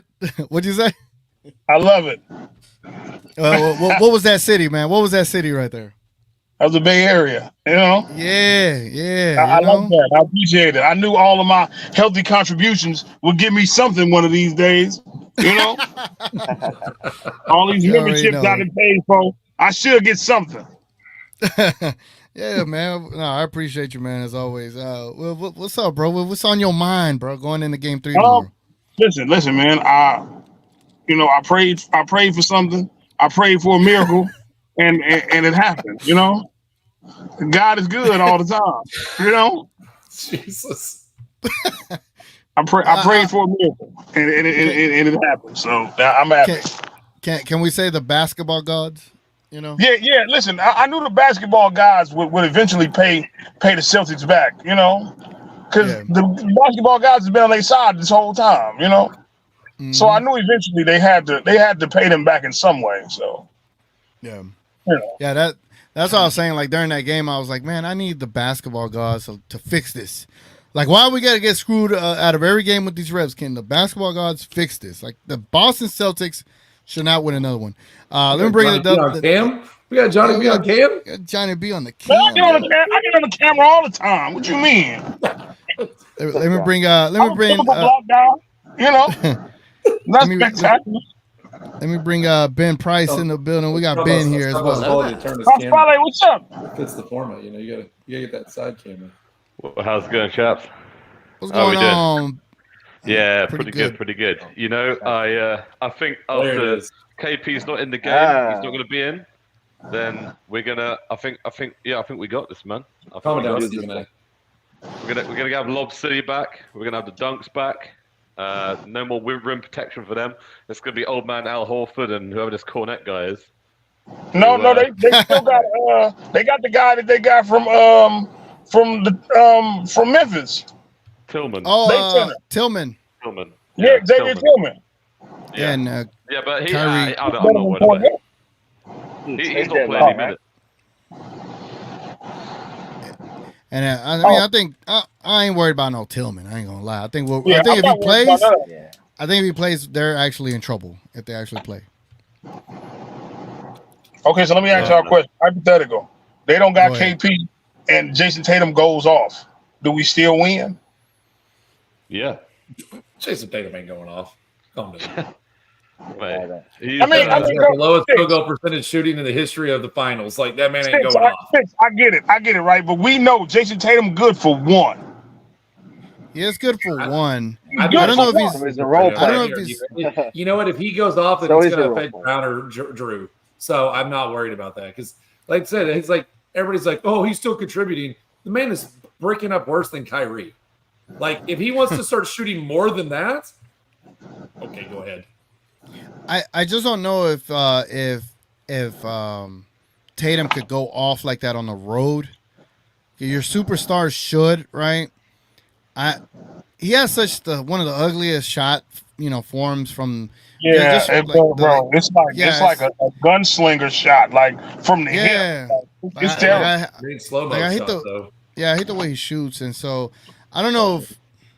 I'm not trying to like jinx us, but I just don't see him being able to be as effective on the road if he's not effective at home. where I think Kyrie is going to be different at home where he is on the road, right? So, but I don't know. Maybe he is better on the road, and if he is, maybe it takes shots away from the others, right? Yeah. Who knows? I just hope I hope we get that referee love that they get in Boston. Like I hope that we get that same benefit of the doubt. Oh yeah. Because they've been getting away with that for the longest. You remember Jaylen Brown grabbed dude's face and slammed him to the ground, and they called it a common foul. So yeah. So here's my thing. When we were at the watch party, even game 1, they're like the Celtics are extremely physical on our ball handlers and Luka and Kyrie, and it's not like they're playing clean defense and then swiping at the ball trying to pick it. Like they're hitting our players with like lower body like strikes, like body strikes, and it's hidden into like defense. When it's not defense, you're literally it's called a blocking foul. You're blocking Kyrie from being able to get to a spot because you're hitting him with body first and then reaching, and they're not calling it, but the moment we do it, it happens on the other hand. It's like, oh, automatic call. And so I think that's where they've gotten some of these steals from, is just by the way they do it is very. Brown has done like 3 times and just literally gone right through Luka's arm, and they just said, "Oh, it's a steal." I'm like, yeah, like if I'm allowing you to just hit me with body, yeah, it's gonna mess up my dribble 100,000% of the time. So I just, when I've been watching the games, I'm just like, bro, do they not see that they're allowing them to like throw them off of their own path, which leads to them turning the ball over because it'll throw you off. So I don't know, man. I don't know if y'all been noticing that. The last game we should have won. Pasquale said he was up for a free game, and I don't think he could see it on his phone. So you might want to highlight some of these. Pasquale didn't make a lot of bank. Why is he still working? He didn't make a lot of bank. He didn't make that. You sounded muffled there. Joe says, why is Pasquale still working? Didn't hear it. He make a lot of bank shooting those Geico caveman commercials? Damn. Whoa. Damn. Why Joe? Look at his next one. Look at his next one, Joe. Let me turn my cap off. I did look like a caveman. I mean, hey, look what he said, Johnny. Y'all B. are about to do said, the cheers Johnny... right before the game last time. Here's Johnny B's. Here's Johnny B. Can you read it, Johnny B? An Earthbound store in the mall. Oh, I mean, patchouli smells nice, so I mean, I take it as a compliment. I do smell good. I keep some in my car. What is this? Hermes. Patchouli. Hermes blue. Yeah, smells great. Costs a couple dollars too. Look it up. I keep it in the car. Man. You never know. I think TGK keeps like 4 different colognes in his car, based on that what I saw last time. Oh, hold on. You gotta keep the cologne in your car as a man. Let's get around to go get his cologne. He going to round some up. Oh yeah, good old box. He showed it to us. Man, I wish I was at home. TGK, Mom put that to shame. I got 315 bottles. What the hell? Oh, okay. Oh, man, you guys are crazy. I've got like, shit. Like 2. Oh no. You got space for 2. Oh, no. All you need. I got 300. I got 300 bottles. I got Aqua. I got that. I got Profundo. I got that too. Do y'all just not take enough showers, so y'all need all this? I got that. I got that. I got that one and the gray one, the light gray one. I got them both. Do you got Camera? Then we can talk. That I don't have. That look like it smell like a barbershop. Nah, no. I don't know. We got Masoni up in here. We got Citizen Jack up in here. I got Citizen Jack. What y'all know about that? What y'all know about that? I don't know. Look, we're gonna have to have a Cologne edition of TGK. Yeah. I'm gonna show you what it look like. I do Cologne content too, man. I do Cologne content too. You gonna have to let me get on, man. That's my thing right there. All right, well, we'll talk about it. I mean, because that's what I do. And shoes too. Yeah. Let's see what that sneaker collection look like. Yeah, you ever heard of Parfums de Marley? Yes, I do. I have Leighton, I have Herod, I have Percival, and I got one more. I got the Leighton clone. Yeah, you know what I'm saying? Yeah, I got Leighton. I got I'm a clone guy. I got Garrett. You got by number 9? This one from this one. No. Let's bring it back to. Let's bring it back. Let's bring it back before everybody starts falling out of here. Hey, we still got 50 people watching. I appreciate y'all, man. If y'all mind to like, as always, y'all also get Cologne content on here. Jay Will says, look at Tatum's stats in the last finals. Yeah, I don't think he did that great. Does anyone have him? I could look him up. Yeah, we're not going to do that. In fact, yeah, why not? Hey man, I'm starting to why not? He didn't have TGK, I'm starting to get a lot of Golden State Warrior hate from my side. Everybody is like, look how easily Steph did the Celtics last year, and look how hard of a time Kyrie is having. So it shows how much Steph is better than him. What do you say to that? I say we're in the finals and they're not. They need to mind their own business. That's what I say. I've been getting a lot of Timberwolves fans in my mentions lately, and I'm like, what the hell y'all talking to me for? Y'all talking about y'all should be in the finals? Like, you lost in 5. That's your fault, bro. Listen, I went in the Timberwolves chat room and turned it upside down, and then they booted me. They let me get 48 hours of trolling. Hold on, I've got so. Yeah, I've got it pulled up too. Sorry, yes, it was Killian Angel. I'm just looking at the stats. I got the stats on the screen. Here, see? Yeah, but I think he's got the breakdown. You got the average. I got the breakdowns as well. The average. I've got game for game. There you go. Golden State Warriors. There you go. All right, game for game. Game 1, 12 points, 5 rebounds, 13 assists, 17% from the field. Ew. Hold on. I got the sound effect for y'all. Hold on. Ew, brother. Ew, brother. Ew. What's that, brother? What's that, brother? Brother, what's that? What's that, brother? Game 2, he had 28 points, 6 rebounds, 3 assists. Not bad. 42% from the field, 66% from 3. He hasn't had that good of a game against us yet. Game 3, 26 points, 6 rebounds, 9 assists, 39% from the field. No, that's not too bad. Okay. Game 4, 23 points, 11 rebounds, 6 assists, 6 turnovers, 3 blocks, 34% from the field. That was a pretty bad game. Game 5, 27 points, 10 rebounds, 4 assists, 50% from the field, 55% from 3. But then game 6 was horrible. It's 13 points, 3 rebounds, 7 assists, 3 steals, 33% from the field, 25% from 3. What are y'all takeaways from that? And they got him as the favorite to win the Finals MVP? Is this a parallel universe? If he wins Finals Game 7. MVP performing like he is at the moment, then that's a disgrace. And yeah, it is what it is. Plus, he's not going to win it because we're going to win, so it doesn't matter. But and this is what he's averaging right now: is 17 points, 10 rebounds, 8 assists. 8 assists is crazy. Yeah, it is. 5 assists game 1, 12 assists game 2, 37% from the field game 1. Game 2 was pretty bad. Damn, what's that background noise, yo? 27% from the field and 14% from 3. That is pretty rough. But is he gonna play better in Dallas? That's the biggest question.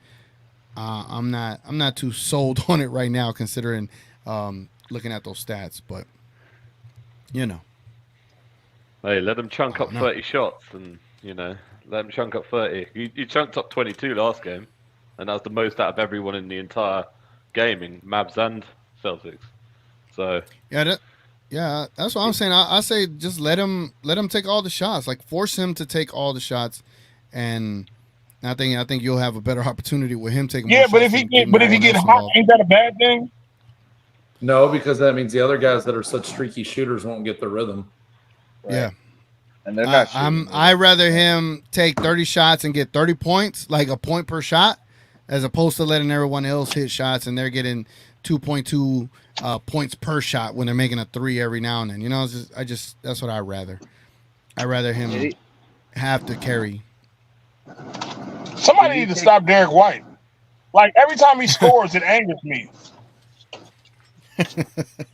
Man, I can ask Derek every White time is he God scores. man. Because he's not good. He went bold. Damn. No, I'm just saying he's really not good. Like, and when he scores and it makes him look like he's actually good, it infuriates me.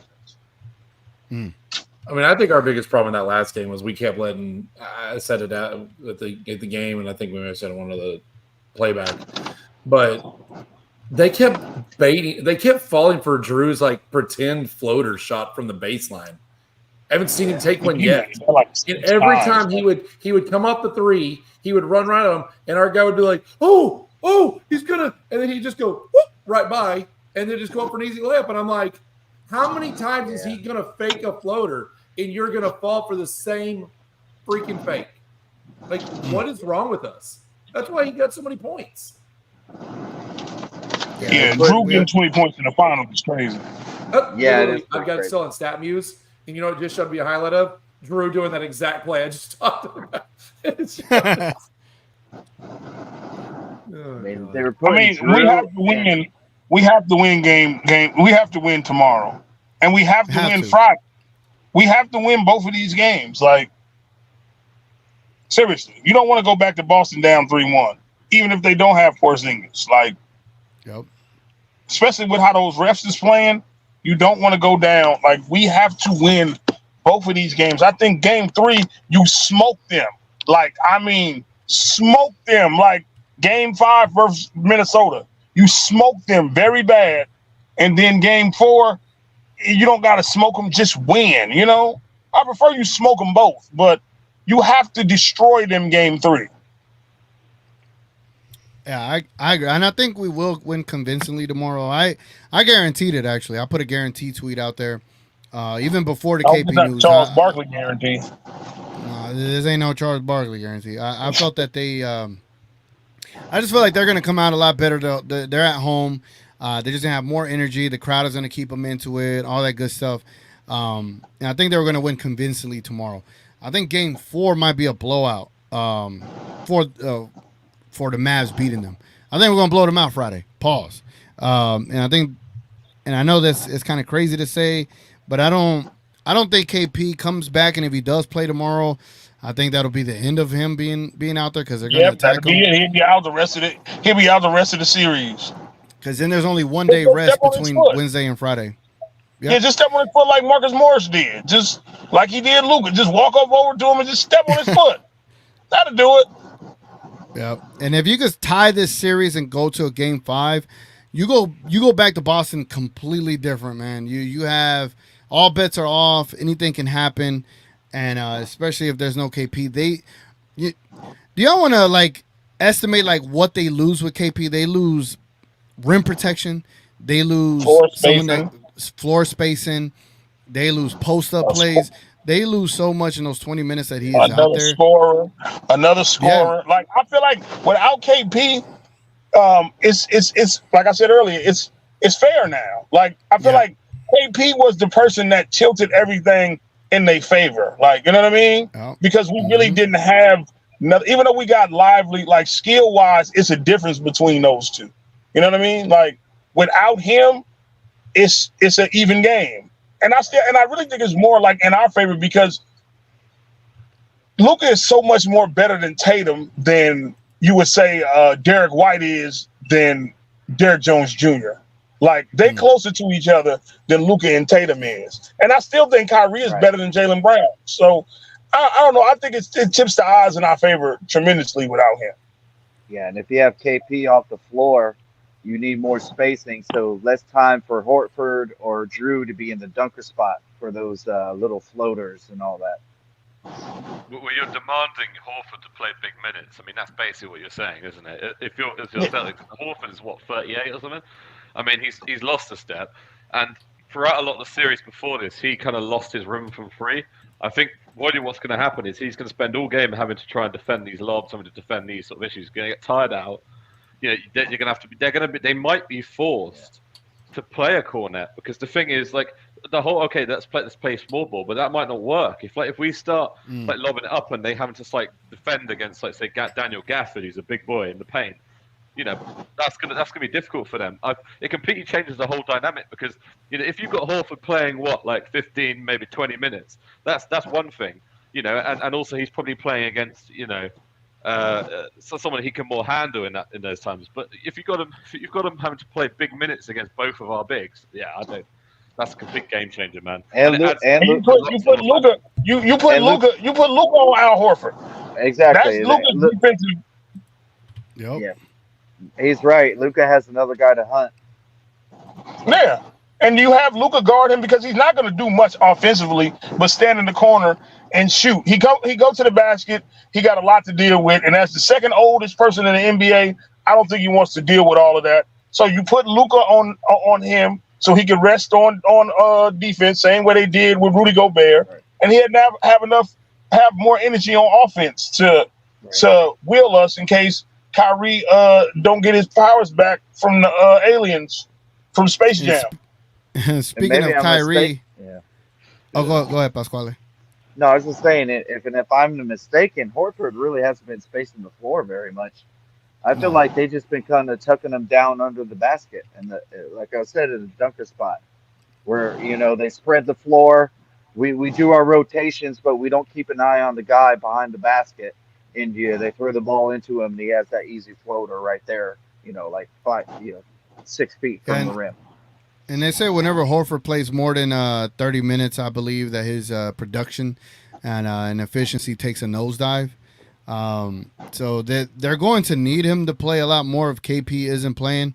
Again, this is all speculative, right? We don't know if KP's out tomorrow, but doing all the research, there's no reason why he should play for himself. But if he does, look, if he plays and he wants to play that game, whatever happens to you is your fault. At that point, you punish him. You go after him. Just like they're going after Luka and his thoracic contusion, you go after KP. You go after him until he has to get out the game and wave the white flag. But speaking of Kyrie, this is Kyrie talking about having a conversation with Luka about his performance as of late. It's been made about the bond that you and Luka have formed throughout the course of this season. You haven't been in this position before, being down and coming back to win an NBA Finals. How are you helping him manage this situation? How the two of you helping each other, especially knowing what you're trying to accomplish over these next couple of games, especially here at home? Yeah, well, it started with me. Just telling my hermano, I got to play better for him alongside him. And, in order for us to, accomplish our goal, we both have to be playing well, and we both have to be doing the little things and doing whatever it takes to win. So, easy conversation, but it started with me reaching out, just letting him know that, it's my fault, taking accountability for not playing particularly well. But also I gotta continue to trust my guys around us or around me, and have fun in the process. We've gotten this far because we've been a great team, not because we've just put it on me and Luka. It's been a total team effort, total organizational effort to get thus far. So we just gotta keep trusting in that. So pretty simple conversation. And I thought that was dope because y'all remember when Luka said, I feel like I'm letting Kyrie down. Well, here's Kyrie, acknowledging that he has been shooting. I don't think he's been playing horribly. I just don't think he's making his shots. And it might be the venue. It might be whatever the case may be. But, I do hope that he gets out of it here in Dallas. But what y'all think of that? I don't think he's been playing himself at all. I mean, there were multiple times where you watch it and he's got a chance to kick back to somebody, like on those screens that aren't really getting set by DJJ as well. And he goes down the baseline, and they follow him 2-on-1. And DJJ or Josh Green have been sitting there wide open. And instead of just kicking back and trusting, which is what he was big on, right? He was doing more assists early in the playoffs. He's like, we need to trust our guys. We need to get them involved. But he rolls into Boston, and he's like, I got to prove I can beat Boston.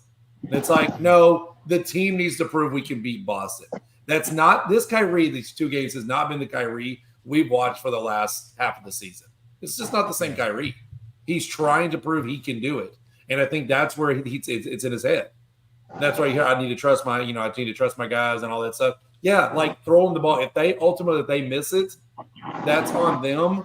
And at some point, you kind of have to do a takeover. It's that bad. But DJJ was hitting shots. PJ was hitting shots. I just don't see them going 7 or whatever, 4 or 5 straight games shooting like shit. It just hasn't happened in a long time. So, yeah, and you know, I would like to see him if he isn't like you said, just be a facilitator, man. Like if you're gonna have 12, 14-point games, at least get like 10 assists. Find other ways to help us. Wasn't that what he was doing earlier? Right? Like people keep going, oh yeah, have you seen Kyrie's games? This plays 12 points here, 14 points here. Yeah, but during those games, he was playing really good D, and he was getting a lot of assists, which he doesn't typically do. So he was making up for it in the way he was playing. Now it's like, and that's why, you know, I made that back to the heliocentric the other day. We kind of got in that argument about that with everybody. But it's that offense that everybody has been talking shit about the Mavs. Like it's pretty much Luka and Kyrie trying everything to prove they can do it. Unfortunately, Luka is, you know, getting tired. He's injured. You know, they shouldn't be putting him at point of attack in the center. They at the top of the key. They should have him on. Look when he got on KP in game 1. He shut KP down in game 1 once he went to KP. He should be on KP, who's not as fast. He should be on Horford, who's not as fast. Why is he up there on Tatum and Brown? That's just, I'm sorry, but that's just dumb on Kid's part. Like, you know he's injured. He can't take an elbow to the chest. And Brown loves to throw elbows and shit into people. Move him off. Let the other guys take those guys. Stop letting them switch back to him. But it's just, I don't understand Kid's defensive scheme this series so far. It just I mean, you look at game 2, Luka was hunting Tatum out. He was. Like Luka was bringing his man up for the switch so he can go to work on Tatum. So Tatum is a fraud, man. I always said that. Like, yeah, I'm not. Hey, you know what, Johnny? You know they actually looked at the field goal percentage, and people are scoring 60% against Tatum when he's their primary defender in this series so far. They're trying to tell me, he's an elite defender. Like what? Man, listen, bro. Luka targeted him time after time after time, like, and he scored on him like every time he guarded him. Yep. And then Luka as primary defender in this series so far, I think it's players are shooting 35% when he's the primary defender. Like, come on. There's a bit of a flaw in that stat though, because when he gets the blow-bys, it no longer counts on him. So that's why some of the way there's a lot of goes on to somebody else. So I mean, and I get that we're designing it to funnel people down to the center.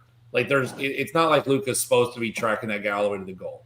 But if you look at even the blow-bys when he funneled them, they missed the shot. Like a lot of times they do, yes.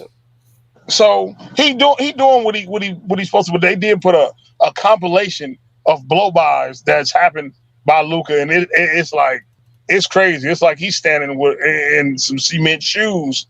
But they're also picking and choosing. Like at the first of the game, he was slow, like both games, and then he picks it up. And I was gonna say this Mingo too. Like I think Lively will be better game 3, game 4, and on, because if you've noticed Lively, I mean, this part of being a rookie, right? He comes in. These defenses are different, and they're kind of having to teach the kid, like, hey, here's what you need to do. And he has to adapt. And by the late games, he's been, like, way more dominant. And I think that's just part of having him as a rookie. So I think even Lively will be a lot better as we get down this. Even if KP was playing, I don't see – I mean, look at Lively at the end of the Timberwolves by game 4 and 5.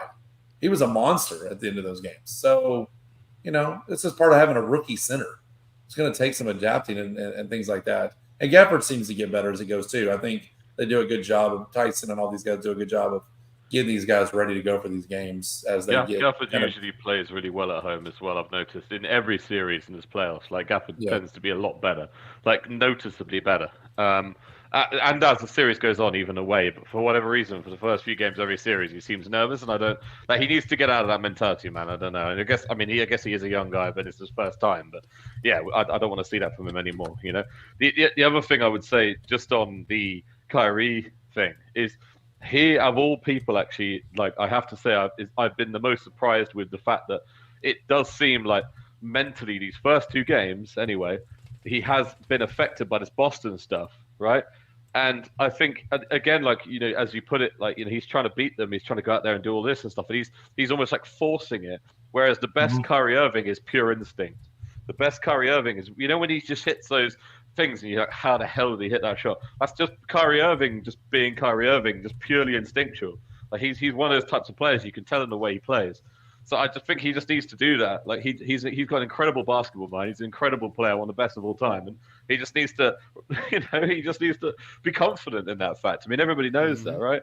So but it doesn't help, and I have to say, like, when I noticed from our role players, and this has been the same thing for years, whenever like we're having that kind of quote unquote heliocentric type, I'm gonna beat you like on my own, because I noticed all the buckets we were scoring in the last couple of games were really difficult. Like they made them feel really difficult, like especially in like the second half of games and stuff. Like, and then they go down and they get these easy baskets. And usually when your baskets are super hard and theirs are super easy, and the comparison, the eye test, generally that's a really, really bad sign, because they're going to keep scoring and we're going to start missing a few, and that's just generally what happens, right? So I need some of these role players to move off the ball a little bit more. When these guys are kind of like, because there's a lot of this kind of like, okay, let's just watch Kyrie and Luka cook, and I hate that. That's fine every now and again, or maybe in crunch time for a certain period of time if we need to get a bucket. But it can't be like the offense of the Mavs. It's just let's just watch them cook and give them the ball and just hope they do this. And the role players have to hit shots, man. They just have to hit some flipping threes. I can't stress that enough. And that's something we need to address. You mean we can't hit 15% for threes from everybody except Luka? Yeah. Well, it's disgusting, man. Yeah. They're letting them down. Sorry, Luka's the only guy to hit multiple threes in this playoffs. I think everybody else has like one. Luka's 4 for 12 and 4 for 9. He has more than everybody else on the team combined. Like, yeah, it's how would I put it? It's that's why I posed the question in the comments below. I put biggest X factor for the Mavs in Game 3. I put Kyrie, Kristaps Porzingis out or in, Exum or center's lob threats, and 83% are saying Kyrie. And I agree in a sense because obviously if Kyrie's going, that's literally what led to them to the 2016 Cavaliers coming back against the Warriors is Kyrie, playing up to his standard. And I think it's doable, obviously. And it's happening the exact same way like those finals went. Kyrie had bad games to start that series, and then he got going. But I think Kyrie will be good tomorrow, man. I don't know. You're not in Boston.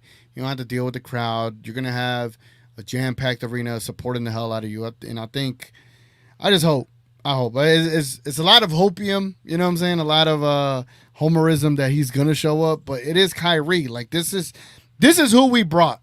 We traded what we traded, right? Everybody thought we traded the farm. We traded what we traded to get Kyrie. This is what we got him for. It's the finals.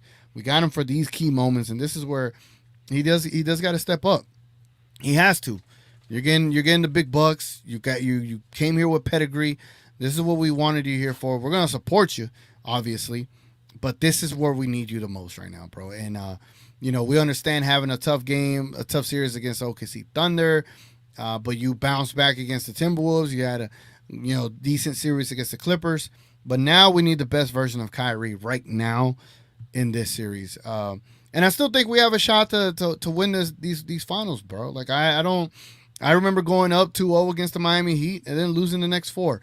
It would be amazing if we could have that kind of it would be amazing if we could have that kind of moment against the Celtics. Like, wouldn't that be like chef kiss, bro? That'd be perfect.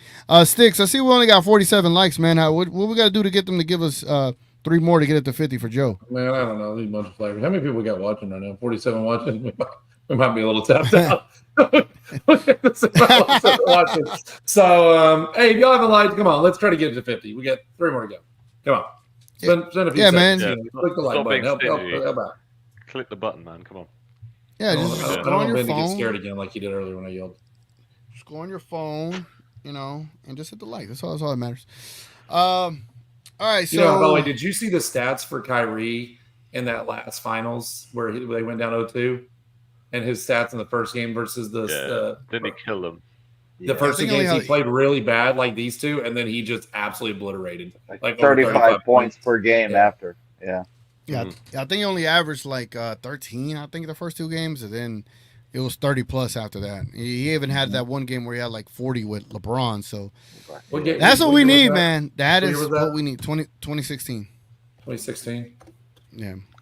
Hey man, This is both of these players, man. Luke and Curry's. This is for their second championship because obviously Luka won in the whole EuroLeague, right? So, and both of them have been in a situation they've been 2-0 down in a series, in a big playoff series against a really good team, like Luka against the Suns. We were 2-0 down there.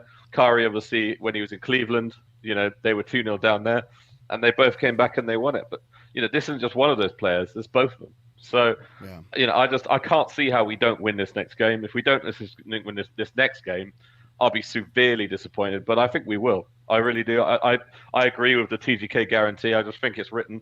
We're going to win this next game. We're going to win also the game after that in very convincing fashion. And then, because the thing is, we had this before against. I remember when we were 2-0 down against the Suns, and we thought, nah, there's no way we can win. We're really outmatched. They're just a way better team than us. And then look what happened. We worked it out. We worked out what they were doing, and we also love him or hate him. We also had Jason Kidd as the coach. So, there you go. The stats were 26 the first game. He shot like 25% from 3, 31%. So he was just bombing shots. 7 of 22. He had 10 points the second game, 5 of 14. Didn't make a single three. Then he went 30, 34, 41, 23, 26. His 3 points were 42, 33, 71, 40, 40. His field goal percentage was 43, 38, 70, 50, 48. And he didn't miss he missed one free throw the rest of the way out through 7 games, the last 5. So you're telling me there's a chance. So you're telling me there's a chance, yeah. So, I mean, it's the same thing there. They came home and he got his shit together, and then he went off. And if he goes off, he doesn't even have to do that. He just averages 25 to 30. It's over. Like, they're not going to be able to stop Luka and Kyrie hitting that much because we will easily score over 105, and which falls right back into what I've been saying for the past 3, almost the entire postseason. If we hold teams to 105, we will beat them. And we have been containing them. Like, defensively, we have been containing them. Like, we just haven't scored. That's the problem. Like, and they've had some I mean, they got a 3-pointer from Pritchard at the 3rd. And what did I say, TGK, in the game we were all there? I was like, I swear to God, if they let somebody shoot a damn 3, and sure enough, here goes Pritchard, like, and I'm like, you got it, God. Yeah. Mate, it was that, for me, it was, I can't remember if it was game 1 or game 2, but it was that, I think it might have been game 2, but it was that Sam Hauser 360 no-scope, like when he's spinning in the air. Like, he just trucks the flipping shot up and it just goes in. And I was, honestly, at that point, I kind of knew we were going to, like, in the back of my mind, I was like, this isn't our day, is it? Like, it's just not our day, man. So right now the betting odds have the Mavs favored tomorrow by 2.5. 2.5 favorites going into tomorrow's game. Wow. Vegas knows. I wonder why it's because they know something, right? They know something, yeah. They know something. I'm refereeing the game. That's what they know. Yeah, when we were at the watch party and Pritchard hit that half-court shot, bro, because we were going into that fourth quarter like, oh, we're only down 6, like we're looking good, and then bam, like damn. And I think Kyrie's the one that cut it down to 6, right? Or was it Luka? I forgot who cut it down to 6. I think it was. I want to say it was Kyrie. Luka. I think Kyrie found that nice little cut pass to Gafford where he dunked it before the shot. I think that's what it was. I'm not sure. My kid was saying when I got home, we didn't watch the replay. I didn't. We were so focused on other things there. I'm trying to pull it up now, but he said Pritchard pretty much stiff armed and ran like 5 steps and never dribbled. So damn. I'm watching it. I'm rewatching it right now. Oh my God, he did. Pull it up. Pull up Peyton Pritchard. Just pull up Pritchard half court. It comes up. All right, let me see. That's insane. I got the one from ESPN. Oh my God. Like, that's not a gather step. It's not even remotely. He shoves DJJ, goes 1, 2. Oh, good God.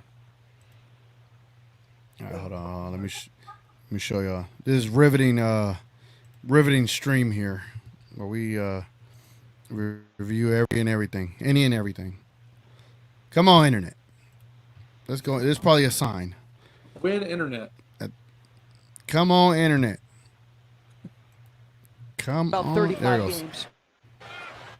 Yeah. Let's slow it down. Hold on. And he pushes DJJ right there. Like, he just literally shoves DJJ off of him. 0.5 that, yeah. It looks like it goes gather step, step, and then. Mate, Exum mentally is down bad, man. I don't know what the deal is with him. But, I mean, he did hit a free last game, I guess. But Yeah, it's full speed the first time. I think it was a little gather. Yeah, well, so you see it from the angle it looked, but when it went to that, I was watching that same. When you show it from that angle, it actually looks a lot better. But it was still a push off too. Yeah. So I mean, if I could respond to the Praved, I know Praved's been going crazy in the chat. I appreciate you, Praved. He says Luka's 8 turnovers, 13 blow bys, 7 times he lost his man are critical. 1 for 6 in the fourth. Yep. I think he also said some up here. He goes, TJ, overlooking shit for Brain's kid. Exact same thing happened to Kyrie and KD to the same switching defense as members of Brooklyn. That's when Kyrie's meltdown started. Too young, too mid. I think the difference is that you actually got defense on this team as opposed to what Brooklyn had, So, but also Pravit, again, you're talking to a Mavs channel here. We could complain and bitch about all the bad things in the finals if we lose. Trust me, there'll be a stream for that. But right now, I just feel like I much rather be on the side of let me support the squad, point out little things, right? But am I gonna kill Kyrie for something he did in Brooklyn? It's still 2 games. If Boston wins tomorrow, then you kind of know it's pretty much a wrap. But for right now, I'm not waving no white flag. I'm not conceding anything. The Mavericks are still in this, and for the most part, I'm still going to support them. And we could call out things, but I'm not going to like kill them for it. I didn't hear no bell. All right, so yeah, you don't talk like I got a question. I got a question for everybody. Actually, this is a good one. All right, so as far as obviously how the bench has played, which has been terribly, just in case anyone that wasn't watching the games, who do you utilize in these next few games? I mean, how are you using this bench? If you're Jason Kidd, right, who are you giving minutes to? How are you going to position them? Who are they going to defend? That kind of stuff. But let's not talk about this. So as far as I'm guessing, looking at it, probably Hardy, Maxey, he's going to be using. I mean, do you give THJ a few minutes? Well, I wouldn't, but I don't know. You tell me. I think you could, if you are gonna, because that's been my question too. Are you willing to sacrifice defense for shooting, or are you going to rely on your players to play better at home? And I think for Game 3, you kind of just have to stick with the old players role players play better at home, and hope that PJ and DJJ start knocking down threes. I think if they don't in the first half, then you could go to the break in case of emergency and bring in THJ because he's not going to be bashful with shooting the rock. I think Jaden Hardy is confident in shooting the rock. So, but I know I'm saying a lot of things. It's just I'm big on having 3 ball handlers out there as much as possible, especially against this squad. But I would just say tomorrow will tell us a lot depending on how the role players are shooting. And if they're shooting a lot better, just keep them in there. Keep your defense in there, and if they're not, and you got to keep, and it's a shootout, then bring your shooters in. But with no KP, I don't even know if you're going to need shooting that much. I think you're going to be able to have your lob threats back more consistently. I think they'll be a lot more comfortable at home. So I think more along the lines. Long story short, is they'll play better at home, and if they're not, then that's when you're bringing THJ. That's where I'm at. If we start out slow and we get into the third quarter and we're still not getting people to hit, it couldn't get any worse. Just go for it. Just say, Tim, shoot. Get hot. That's what you like, right? Because that's the thing about Tim. That's why everybody kept wanting him always in there, right? When Tim is on, Tim is ridiculous. Unfortunately, we just haven't seen that Tim in half a season. Long time. Since what was that Kyrie the Kyrie Tim game where they both dropped 4? It was like both 40 or something. That was last time you really saw him go off. But that's the thing is, and then Hardy gets point. I still don't even know why Hardy was even put in the game and pulled right back out. He literally was in for 0.1 second. Yeah, he's been good as well. He's been a microwave scorer this playoffs, and we've actually given him. Yeah, but he got beat pretty bad in Game 1, and he made mistakes. And it's like Kidd It's like kid penalizing for one bad game, and he's been having pretty good games, and he still scored decently in that game. So I don't understand, considering the entire team played crap, why Hardy got penalized. And then Exa made some dumb plays last game. So, I mean, Maxey, end to end, going down thinking he's somebody special. Thank you. That's what I was saying. If we're going to be playing, our guys off the bench are going to be coming in. They got to play our offense. You can't have someone going coast to coast like Maxey and not setting up our offense to get a better shot at a bucket. We've seen so many times in game 1, game 2, where these guys are going in up against 3 defenders with nobody else around behind them, and you can't have that going. They got to talk to these guys coming off the bench. I got this clip right here. Let me see. It's from ESPN. It's talking about Luka's blown by drives. Let's see what kind of narrative spin they're trying to put on Luka. I don't know if y'all noticed the KP sympathy push by ESPN today. It was kind of crazy to watch. There was a lot of glazing. This is the one I've seen other ones where literally every time he gets blown by, it goes right to another guy. Yeah, so let's see what they say here, and then shortly after we'll end the show because I gotta go sleep. But let's go. On defense, look at this number. Luka was blown by on 13 drives that he defended in game 2, the most allowed by any 10 years. So let's take it to the court as I show you what he needs to improve on. So here his matchup is Jason Tatum. You reach, I teach. That forces the defense to collapse. And then here, one blow by leads to multiple as Drew Holiday is able to score. Again, here's the matchup. Tatum. Hold on. Let me go back to. Let me volume her down. She's a little too loud in my ear. So, replaying this blow by, right, by Luka right here. So, he blows by Luka on here. But everyone is in positions, right? He's funneling him to the center as they normally do, right? So you reach, I teach, but he doesn't make a bucket. You got to make a bucket if you reach, I teach. He kicks it, he forces it out, but then DJJ is covering that perfectly. Then he's got to come through. Unfortunately, he jumps when he should on a pump fake, and just Gafford and Gafford was out of position, but they just weren't in great positions to defend because they were overreacting, but they noticed. Anyway, let's keep going. As Drew Holiday is able to blame that on see this one. Literally. Tatum, he's just a little bit slower. That was pretty bad. Again, that forces a collapse.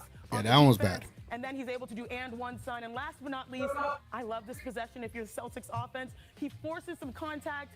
Unfortunately, there's another blow by. That's ball movement. Look at time and score. Second quarter, leading into half, trying to steal the momentum. And Drew. That wasn't a blow. It's not a blow by as if you barely pass him and then you pass it. It's not a blow by. A blow by is you go and Kyrie, you get your bucket like, oh, that's. That goes back to what we talked about trusting. If Kyrie would have stayed on the shooter on the corner and followed his guy, Kyrie didn't rotate. Gafford was right there. Gafford was right there. Gafford was coming to make the block. It's like these guys just the narratives are ridiculous. It's ridiculous. The narratives are such a lie. It's team defense for every other team except Luka. And then it's like, right. He's not the greatest man-on-man defensive guy. It's a team defense. Let's go show Joker getting blown by Ant, where Joker literally just does this. Or what about Jason Tatum? He got blown by Luka. It didn't look like it because Tatum getting destroyed. Yeah. All right, this is the video where they talked about Kristaps' injury. Let me know if y'all could tell the tone of like, this sucks, because of how well he's been playing and, the impact he's having against the Mavericks. And then, it's just funny, like the tone of it. Torn medial retinaculum, allowing dislocation of the posterior tibialis tendon in his left leg during the third quarter of game 2. According to the team, his availability for upcoming games will be determined day to day. Here's Joe Mazzulla just moments ago. kind of a random situation, yeah. And I felt something, and now I have to deal with it. So, as we said, yeah, it's going to be day to day, and see how I am tomorrow. And obviously, I'm going to do everything I can to be out there tomorrow, and we'll see. Are you optimistic? I am, of course. I have to be. I'm optimistic, and as I said, I will do everything I can to be out there tomorrow. He's doing anything and everything he can to be ready for the game tomorrow. It's Hey, by the way, I don't want to get too political on Joe Mazzulla, but does anybody find like his commentary to be a little pompous? Anybody find him to be like that? I don't know. I haven't heard enough of what he said, to be honest. I don't really listen to what he says generally. I like his Christian comments, the way he's acting, because they're trying to make it into a political thing about his coaching and his skin color, and he's just like, you know. And then they're like, oh, the prince and princess are there, the royals, and he's like, I only know one royal family, and it's not them. So, like, I mean, like to some extent, they're trying to make it into this black narrative, and he's just not playing the game. So, from some levels, I've kind of appreciated his. Yeah, like kind of like they don't know what to do. Leave the politics out of basketball, man. It's just it is what it is. Is his response to it was like, how many of them were Christian? I was like, yeah, well, I mean, it's the point. It's like he's just saying skin color is irrelevant to this conversation. But then, of course, then everybody's like, "Oh my God, a black man's up there, not helping, sticking with the black man." It's like, oh, God. Yeah, he's. It's hard to like a unique coach in Boston, but I kind of like some of his commentaries. Oh, that's good. That's good. I don't like anything Boston has. Anyway, let's go back to the video. It's a serious injury, and at the end of the day, our team and the medical team is not going to put him. But that one computer comment though, that little computer comment where he was like, "This is like just rattling off like stats." I was amazed by that. I was like, damn, this dude's a nerd. Anyway, let's keep going. Any bad situations. And so we've taken a decision to play out of his hands because the importance of him. And so he's going to do everything he can to play, and then we're going to leave it up to our medical team.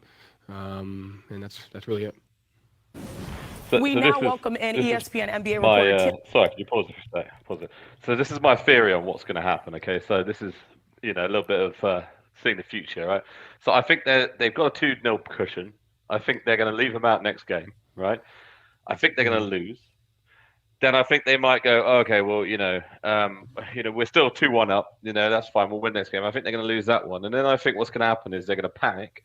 They might try to rush him back. But I think by that point, that is going to potentially, if they do that, because obviously it is the finals and they want to get their money's worth, right? As someone said. If they do that and they put him in the game and they say, you know what, Chris Kristaps, let's do it, and they just tell the medical staff to override all the decisions, what's going to end up happening is he's going to be a massive liability, and he probably will injure himself hard further than what has happened. Now, I don't want to see that happen to him because as much as, KP and all the rest of it used to be a Mav and he left on weird circumstances, I don't dislike the guy. He's an athlete. He's got a career. I've got nothing against him. I don't wish injury on him, but I think that's what they'll do. I think because you got to remember they've basically played the whole playoffs without him pretty much up until this point anyway, right? And so what they'll think is, well, we got this, we'll be fine. All the guys will go, it's fine. KP, you rest up. Street clothes on the bench or whatever, right? You can cheer us on from the sideline.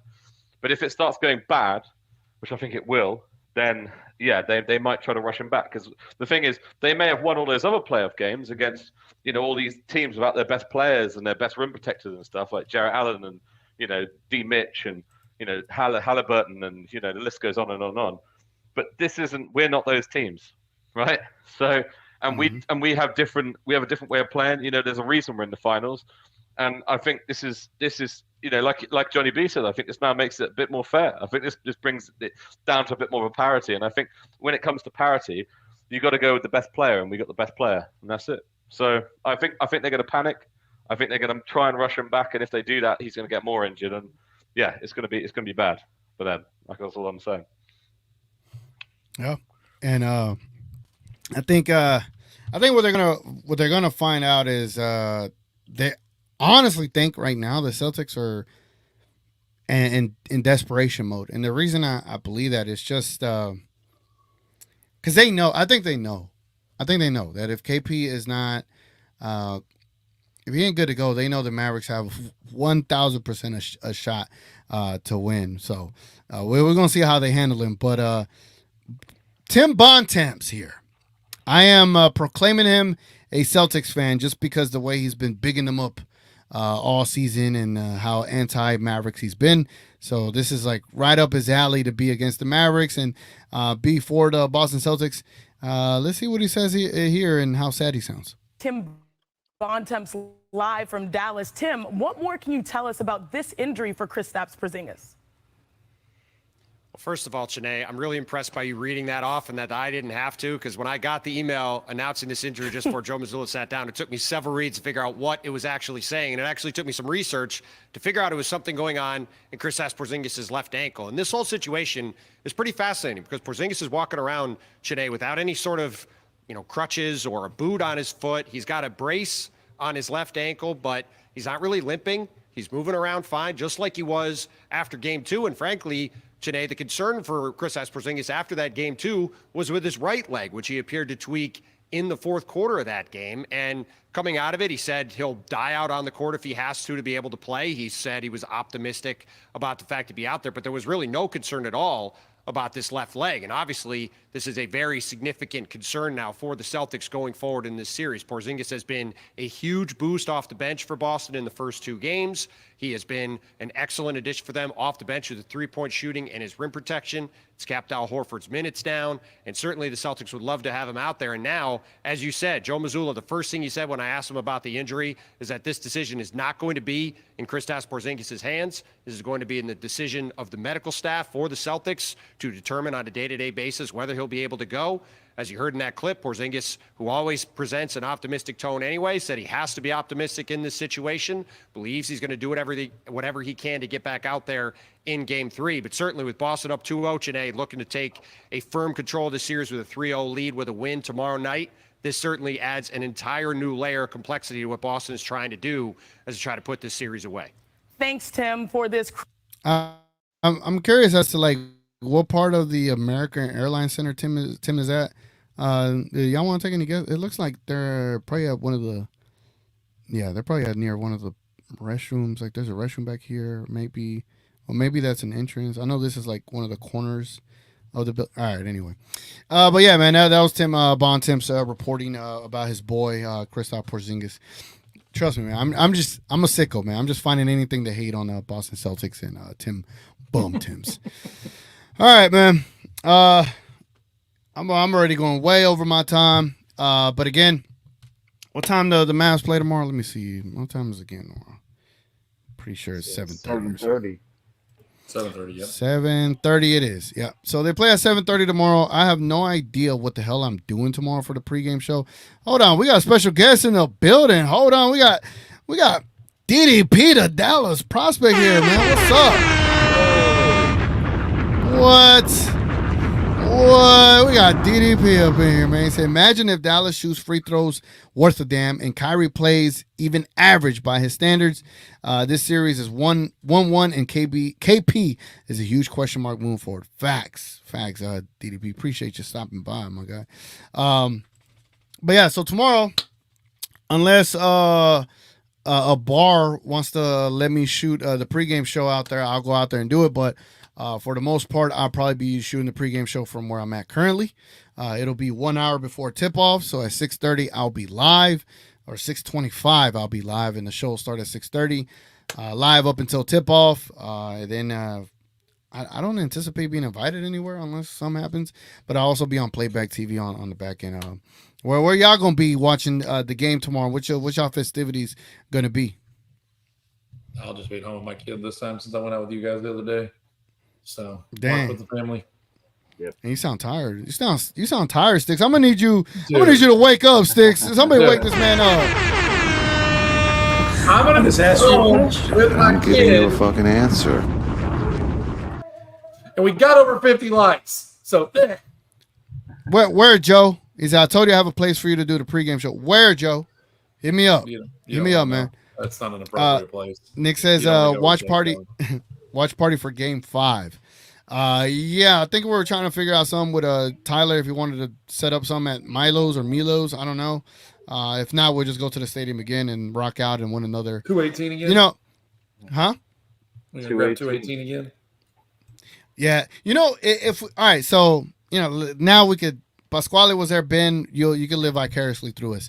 So for us that were at this TGK watch party, right? I rented out the whole American Airlines Center. If y'all don't know, there's a vlog about this. By the way, hold on. Now that I'm mentioning it, I might as well promote it, right?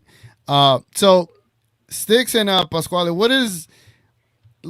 did we learn from going to the American Airlines Center to watch the game? Like, what are things you would do differently? What are things you would suggest we should do next time to make sure it goes off without any issues? First, we're just going to go to 218 so that we don't have to go down 100s first. Second, we probably should not enter from the plaza because there was a way longer line on the plaza side. And then third is y'all's asses need to show up early so we don't get in fights trying to keep your damn seats. Yeah, show up early, guys. Gina Kim. My ass is all like this, like on chairs, like, oh no, we got it covered. People were getting testy. Oh yeah, that one white dude got so real testy. Yeah, so the one white lady too. How much they pay you for it? You know. So for those that want some background to this, so yeah. So for example, here's the start of this video, right? You'll see how no one's around us. Hold on, let me do this way. So this is, you see how no one's on this side over here, and it's loading up. Come on, damn internet. What's up, y'all? So this is me, Pasquale. Hey, look at this. We're all in the shot. Look at that. So right here, watch party for as you can see, as people were coming up, and we were trying to, like, how would I say, keep as many seats as possible for the people that we thought was coming, like Gina Kim, who took, she didn't get there till the second quarter, and then everybody else, but it was filling up quick. So I think if you get to the 218s, you get that advantage, like you were saying, Stick. So I think that's what I learned from it is be there early. You know what I'm saying? Be there early, get a section. I think you'll see. I think in one of your clips, you see me in the background when you're talking to him or somewhere. I got my legs all spread out. You see me like arguing with people. Yeah. So yeah, we need to get there earlier and go straight to 218 or what? What would be adjacent to it on the other side? 236 or something? I don't know. But yeah, but 218. If most people come in from and the coordinate. East side, Yeah, you got to coordinate with folks around you too, because they helped us save some seats too. They were trying to save seats. We were saving our seats, and coordinate with the people around you is another tip. Yeah. What was it? I think if everybody goes Lexus parking garage, you walk right in on that side and you come right into 218. Yeah, and it was a short line because a lot of people were like lined up on one line, but they didn't know that the other doors were open, so you could literally just get a easy access in there. So, but yeah, we were all trying to hold this section before people got there, and it was pretty fun. It was a fun time. It was a perfect view, man. And plus, if you looked up, you had the banners right above us. Yeah, so you had the Mav banners right above our heads, and I was like, you know what, perfect spot, right there. Yeah, I forgot all about that one lady, that white lady that got all pissed at me. She's like, "How much say thank you?" And I was like, "Nothing. Go find another seat." Yeah, stupid woman. But yeah, man, if y'all want to see this vlog, definitely go look on my channel. Look under videos, and you'll see it there. It was a fun vlog. I had a good time. So basically, you're all in there shouting at people, telling people they can't sit in there. I see how this. You just we were just saying, hey, we got all these seats. We got all these seats, you know. Yep. This is the TGK watch party section. You can't come in. But you know what, Ben? What was really dumb about it, and I was talking to Big J about it a lot, because me and him were like, they would come up the stairs. Me and him were like right there, having to fight them off. They were like walking up the escalator, wanting to go right into 218 where we were, and we've been there for 30 minutes already, holding spots. And the lines to get food, they didn't have all the concessions open. So, like, I sat in line for 15 minutes. So, like, we were having to, like, switch out bathroom breaks. So we were waiting on people because people were taking long. And, like, you could look to our left and right, and there were wide open seats across the entire arena. People just wanted to walk right into 218 and just get a spot. It's like, you're 45 minutes late to all doors opening. Shut Hey, the fuck up. you know what it is. You know what it is. You know what it is. They're like, hey, that's that guy from that Lucas step back video, man. That's that guy. I want to go sit next to him. They want to get some advice, man. That's it. That's it. Well, you know, I was promoting it on Twitter, and I'm like, you know, y'all should at least say, hey, I'm up here for TGK. And then I would have been like, oh, then, you know, come on. But, you know, we were waiting. Nick showed up like last minute, right? And I didn't even know he was gonna be there, and he just popped up out of nowhere. I was like, hell yeah. And it was funny, man. It was funny. It was like, but it was cool though. It was cool to have everybody. Is my mic tripping? My mic is tripping. Yeah, a little bit. Yeah, we just started. You're all right. You're right. You're right. Can you hear me now? Yeah. But no, like I just thought it was a lot of fun, man. It was a lot of fun to be out there with y'all, and we all had a good time. But speaking of like step back, since Ben brought it up, I have a new victim on a highlight reel, and you know I might as well show it. You know what I'm saying? So this happened yesterday. I hit Sham God with a Luka step back over two defenders. Here we go. Sham God. Step back. Disgusting. Yeah, that was nasty. I have my man's was saying, "Oh my God." All right, man. Let me read off any other comments we got. Mavs Mamacita said, Kyrie is going to be on fire tomorrow. Let's go. You already know. I agree with you. And then we got Gina Kim saying, exactly. Get on Knicks. At least I was there in the first quarter. Joe says, as MVP Luka, which one is his favorite marshmallow in his cereal? Blue Diamonds. All right, man. All right. I'm gonna send you his number, Joe. That way y'all could talk one-on-one. I love these combos, man. Joe, why don't you show up and then you can talk your own shit?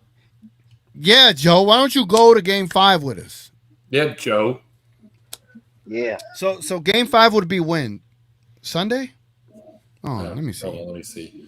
Game 3, Friday is game. Now it's it's on Monday. Yeah, Monday. Monday? Yep.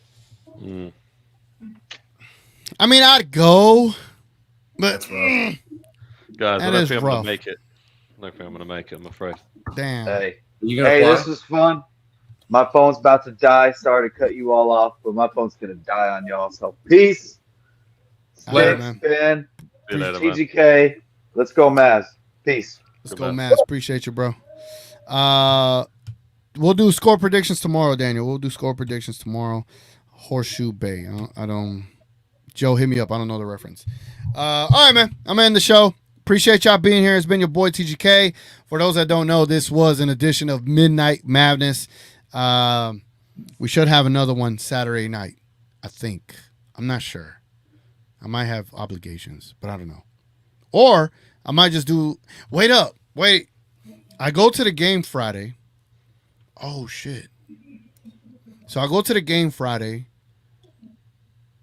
Either I would have to do an early pregame show, then get out there, record a vlog, and then come back home and then shoot Midnight Madness because I do have obligations Saturday. Holy shit. We better be 2-2, man, if I'm going to be doing that much content. All right, man. Been your boy TGK here with Sticks, Ben, and Pasquale, and everybody in the comments. Appreciate y'all being here. Definitely leave a like on the video. Goes a long way if you haven't hit a like. Let's all go to sleep. Have a good night. And let's go, Mavs. Let's get this W tomorrow. Catch y'all on the pregame show at 6:30 p.m. Central Time.